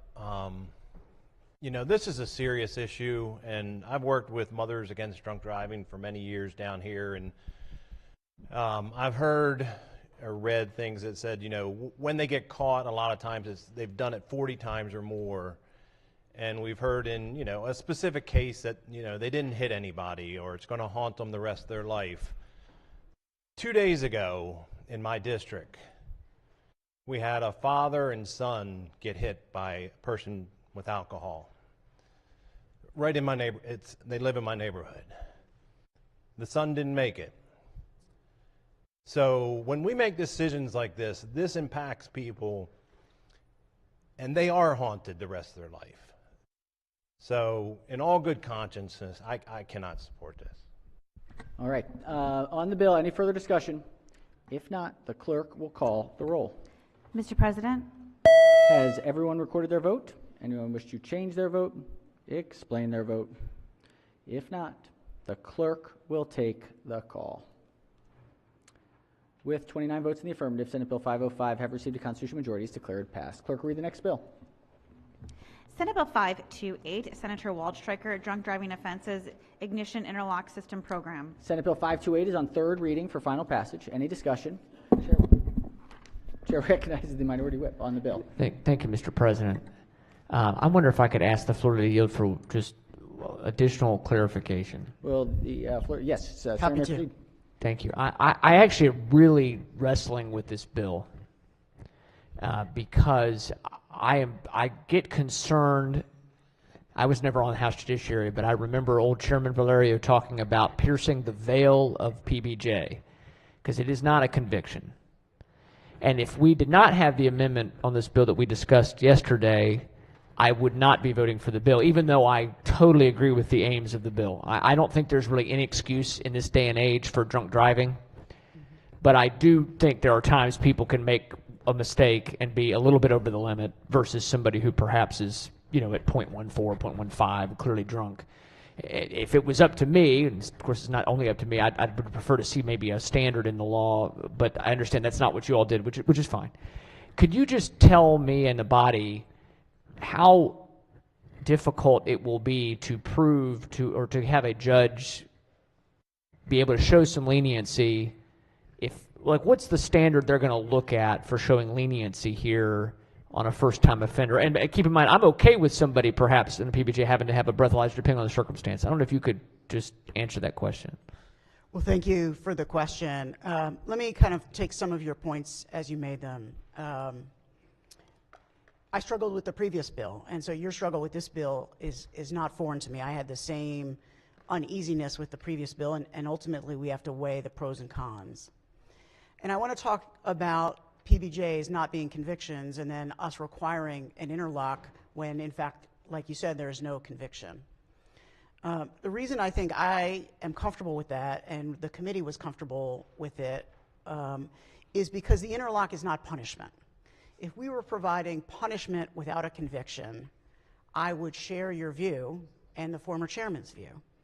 But the interlock is not designed as punishment. The interlock is simply a condition of probation, like any other condition of probation, designed for safety purposes, not for punitive purposes. The standard, in answer to your final question, in the bill is whether an interlock, not providing an interlock would be a threat to public safety. And so the burden on the person who is the defendant in the case would be to show that the interlock is not necessary because they are not a threat to public safety. Okay, I really appreciate your answers there. Thank you. Mr. President, I am going to vote for this bill, and I wanted to rise on the floor because I mean this sincerely. It's a difficult issue. As I said, I don't really believe in this day and age there's really any excuse for drunk driving anymore. Not that there maybe was before, but there certainly is not now with a lot of the tools we have at our disposal. At the same time, I think the sensitivity to the idea that someone could make a mistake and they can be on probation, I am concerned. Another concern, candidly, I had was the issue of, you know, it's an expensive thing for people. We do have the ability for it to be provided, you know, paid for, so that someone who is at a certain income level or lower, it's provided for, so they don't. It's not economic hardship. Of course, I'd argue they should probably not be drinking as much either if there's economic hardship. That's another argument. So I'm going to vote for the bill, and I appreciate the committee trying to massage the bill to get it to where it's a fair process. And so I will be voting green. Thank you, Mr. President. Thank you, Senator. All right, any further discussion on the bill? If not, the clerk will call the roll. Mr. President? Has everyone recorded their vote? Anyone wish to change their vote? Explain their vote. If not, the clerk will take the call. With 45 votes in the affirmative, Senate Bill 528, having received a constitutional majority, is declared passed. Clerk will read the next bill. Senate Bill 662, Chair, Education, Energy, Environment Committee, Higher Education, Appointment of Secretary and Student Financial Assistance, Accommodations of Public Institutions for Religious Beliefs. Senate Bill 662 is on third reading for final passage. Any discussion? If not, clerk will call the roll. Mr. President? Has everyone recorded their vote? Anyone wish to change their vote? Explain their vote. If not, the clerk will take the call. With 46 votes in the affirmative, Senate Bill 662, having received a constitutional majority, is declared passed. Clerk will read the next bill. Senate Bill 696, Senator Augustine, Prince George's Gateway Development Authority, established. Senate Bill 696 is on third reading for final passage. Any discussion? If not, clerk will call the roll. Mr. President? Has everyone recorded their vote? Anyone wish to change their vote? Explain their vote. If not, the clerk will take the call. With 46 votes in the affirmative, Senate Bill 696, having received a constitutional majority, is declared passed. Clerk will read the next bill. Senate Bill 952, Senator McCray, Historic Revitalization Tax Credit amounts and funding alterations. Senate Bill 952 is on third reading for final passage. Any discussion? If not, clerk will call the roll. Mr. President? Has everyone recorded their vote? Anyone wish to change their vote, explain their vote? If not, the clerk will take the call. With 46 votes in the affirmative, Senate Bill 952 have received a constitutional majority, is declared passed. We've got three more calendars, and then we'll call it. So let's go to Senate third reading calendar number 12. 1 to 12. Clerk will read the first bill.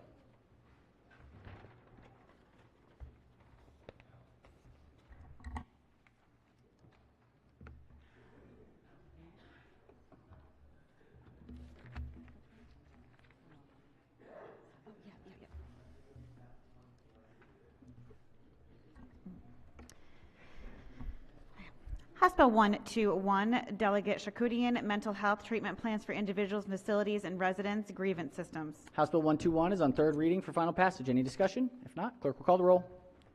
Mr. President? Has everyone recorded their vote? Anyone wish to change their vote, explain their vote? If not, the clerk will take the call. With 47 votes in the affirmative, House Bill 121 having received a constitutional majority, is declared passed. Clerk will read the next bill. House Bill 463, Delegate A. Johnson, State Board of Architects, Sunset Extension. House Bill 463 is on third reading for final passage. Any discussion? If not, clerk will call the roll. Mr. President? Has everyone recorded their vote? Anyone wish to change their vote, explain their vote? If not, the clerk will take the call. With 47 votes in the affirmative, House Bill 463 having received a constitutional majority, is declared passed. Clerk will read the next bill. House Bill 809, Delegate Harris, State Procurement Minority Business Enterprise Program, Extension and Reports. House Bill 809 is on third reading for final passage. Any discussion? If not, clerk will call the roll. Mr. President? Has everyone recorded their vote? Anyone wish to change their vote, explain their vote? If not, the clerk will take the call. With 47 votes in the affirmative, House Bill 809 have received a constitutional majority, is declared passed. Clerk will read the next bill. House Bill 913, Delegate Lopez, Financial Institutions, State Financing Companies Required Registration and Reporting. House Bill 913 is on third reading for final passage. Any discussion? If not, clerk will call the roll. Mr. President? Has everyone recorded their vote? Anyone wish to change their vote, explain their vote? If not, the clerk will take the call. With 47 votes in the affirmative, House Bill 913 having received a constitutional majority, is declared passed. Clerk will read the next bill. House Bill 916, Baltimore City Delegation, Baltimore City Alcoholic Beverages, Violation Procedures and Fines. House Bill 916 is on third reading for final passage. Any discussion? If not, clerk will call the roll. Mr. President? Has everyone recorded their vote? Anyone wish to change their vote, explain their vote? If not, the clerk will take the call. With 47 votes in the affirmative, House Bill 916 having received a constitutional majority, is declared passed. Clerk will read the next bill. House Bill 920, Delegate Watson, Consumer Protection Motor Vehicle Glass Repair Replacement, Advanced Driver Assistance Systems Recalibration. House Bill 920 is on third reading for final passage. Any discussion? If not, clerk will call the roll. Mr. President? Has everyone recorded their vote? Anyone wish to change their vote, explain their vote? If not, the clerk will take the call. With 47 votes in the affirmative, House Bill 920 having received a constitutional majority, is declared passed. Clerk will read the next bill. House Bill 1059, Harford County Delegation, Harford County Alcoholic Beverages Performing Arts Theater License. House Bill 1059 is on third reading for final passage. Any discussion? If not, clerk will call the roll. Mr. President? Has everyone recorded their vote? Anyone wish to change their vote, explain their vote? If not, the clerk will take the call. With 47 votes in the affirmative, House Bill 1059 having received a constitutional majority, is declared passed. We're going to go to Senate third reading calendar number 20.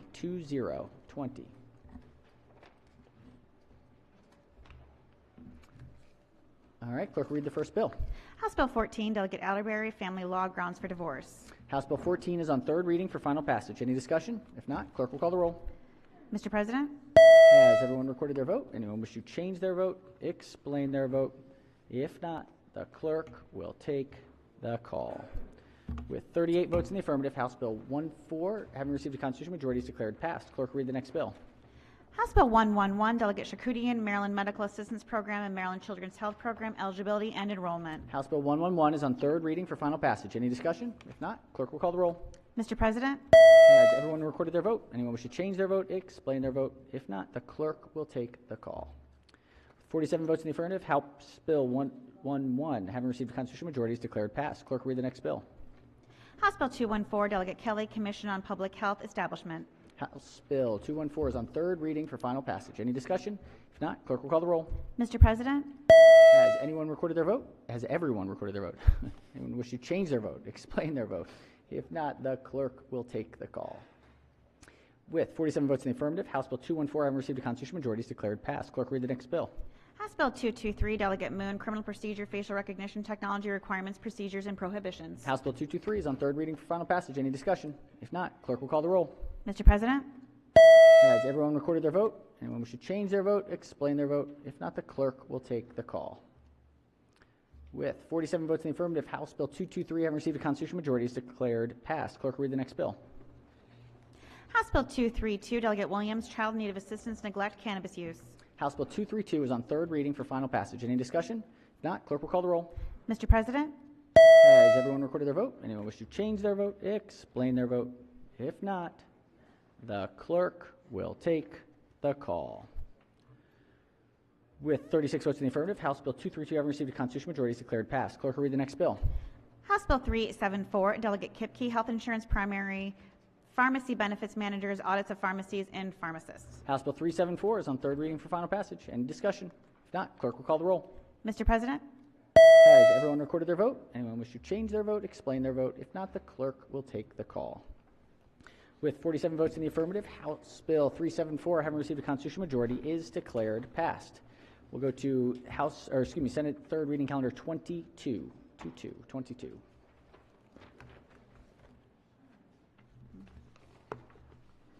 Clerk will read the first bill. House Bill 614, Delegate Collison, Department of Aging, Long-Term Care, and Dementia Care Navigation Programs. House Bill 614 is on third reading for final passage. Any discussion? If not, clerk will call the roll. Mr. President? Has everyone recorded their vote? Anyone wish to change their vote, explain their vote? If not, the clerk will take the call. 47 votes in the affirmative, House Bill 614, having received a constitutional majority, is declared passed. Clerk will read the next bill. House Bill 626, Delegate Collison, Animal Testing and Research, Human Relevant Research Funding, and Animal Testing and Research Contributions. House Bill 626 is on third reading for final passage. Any discussion? If not, clerk will call the roll. Mr. President? Has everyone recorded their vote? Anyone wish to change their vote, explain their vote? If not, the clerk will take the call. With 36 votes in the affirmative, House Bill 626, having received a constitutional majority, is declared passed. Clerk will read the next bill. House Bill 917, Delegate Clippinger, Baltimore City Alcoholic Beverages, 46 Alcoholic Beverages District Revisions. House Bill 917 is on third reading for final passage. Any discussion? If not, clerk will call the roll. Mr. President? Has everyone recorded their vote? Anyone wish to change their vote, explain their vote? If not, the clerk will take the call. With 47 votes in the affirmative, House Bill 917, having received a constitutional majority, is declared passed. Clerk will read the next bill. House Bill 922, Delegate Buckle, Economic Development Program Participation, Cannabis Business Establishments. House Bill 922 is on third reading for final passage. Any discussion? If not, clerk will call the roll. Mr. President? Has everyone recorded their vote? Anyone wish to change their vote, explain their vote? If not, the clerk will take the call. With 47 votes in the affirmative, House Bill 922, having received a constitutional majority, is declared passed. Clerk will read the next bill. House Bill 923, Delegate B. Barnes, Higher Education Appointment of Secretary and Student Financial Assistance Accommodation at Public Institutions for Religious Beliefs. House Bill 923 is on third reading for final passage. Any discussion? If not, clerk will call the roll. Mr. President? Has everyone recorded their vote? Anyone wish to change their vote, explain their vote? If not, the clerk will take the call. With 47 votes in the affirmative, House Bill 923, having received a constitutional majority, is declared passed. All right, we're going to call it there. We'll call it there. All the rest are unamended, and they got plenty of time. So no second session today, so we're just back tomorrow. We will, let's see, Madam Chair of Rules Committee, let's start with rules. Is rules meeting today, Madam Chair? Do you want to announce? Yes, please.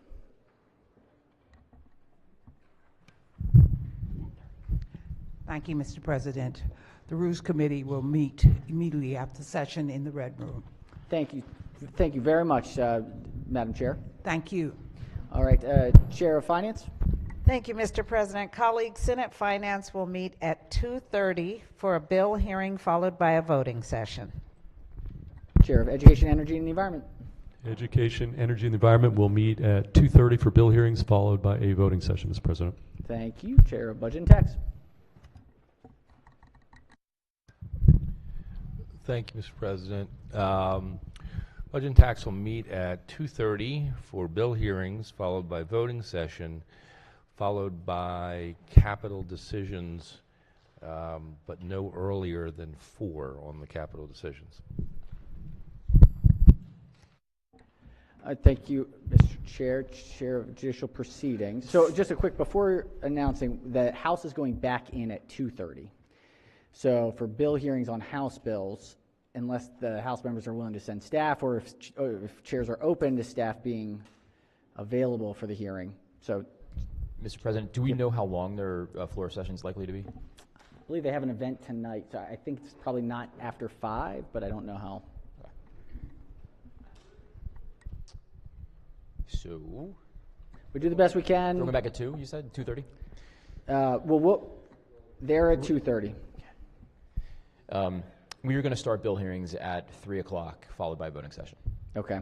We'll try to communicate over that if members of the House can send their staff, and we'll all do the best we can, make it work. Typical last week. Any other standing committee? It's all going to be fine. It's all going to be fine. Yes, let's see if we have any other delegations, select committees, joint committees. Senator from District 6.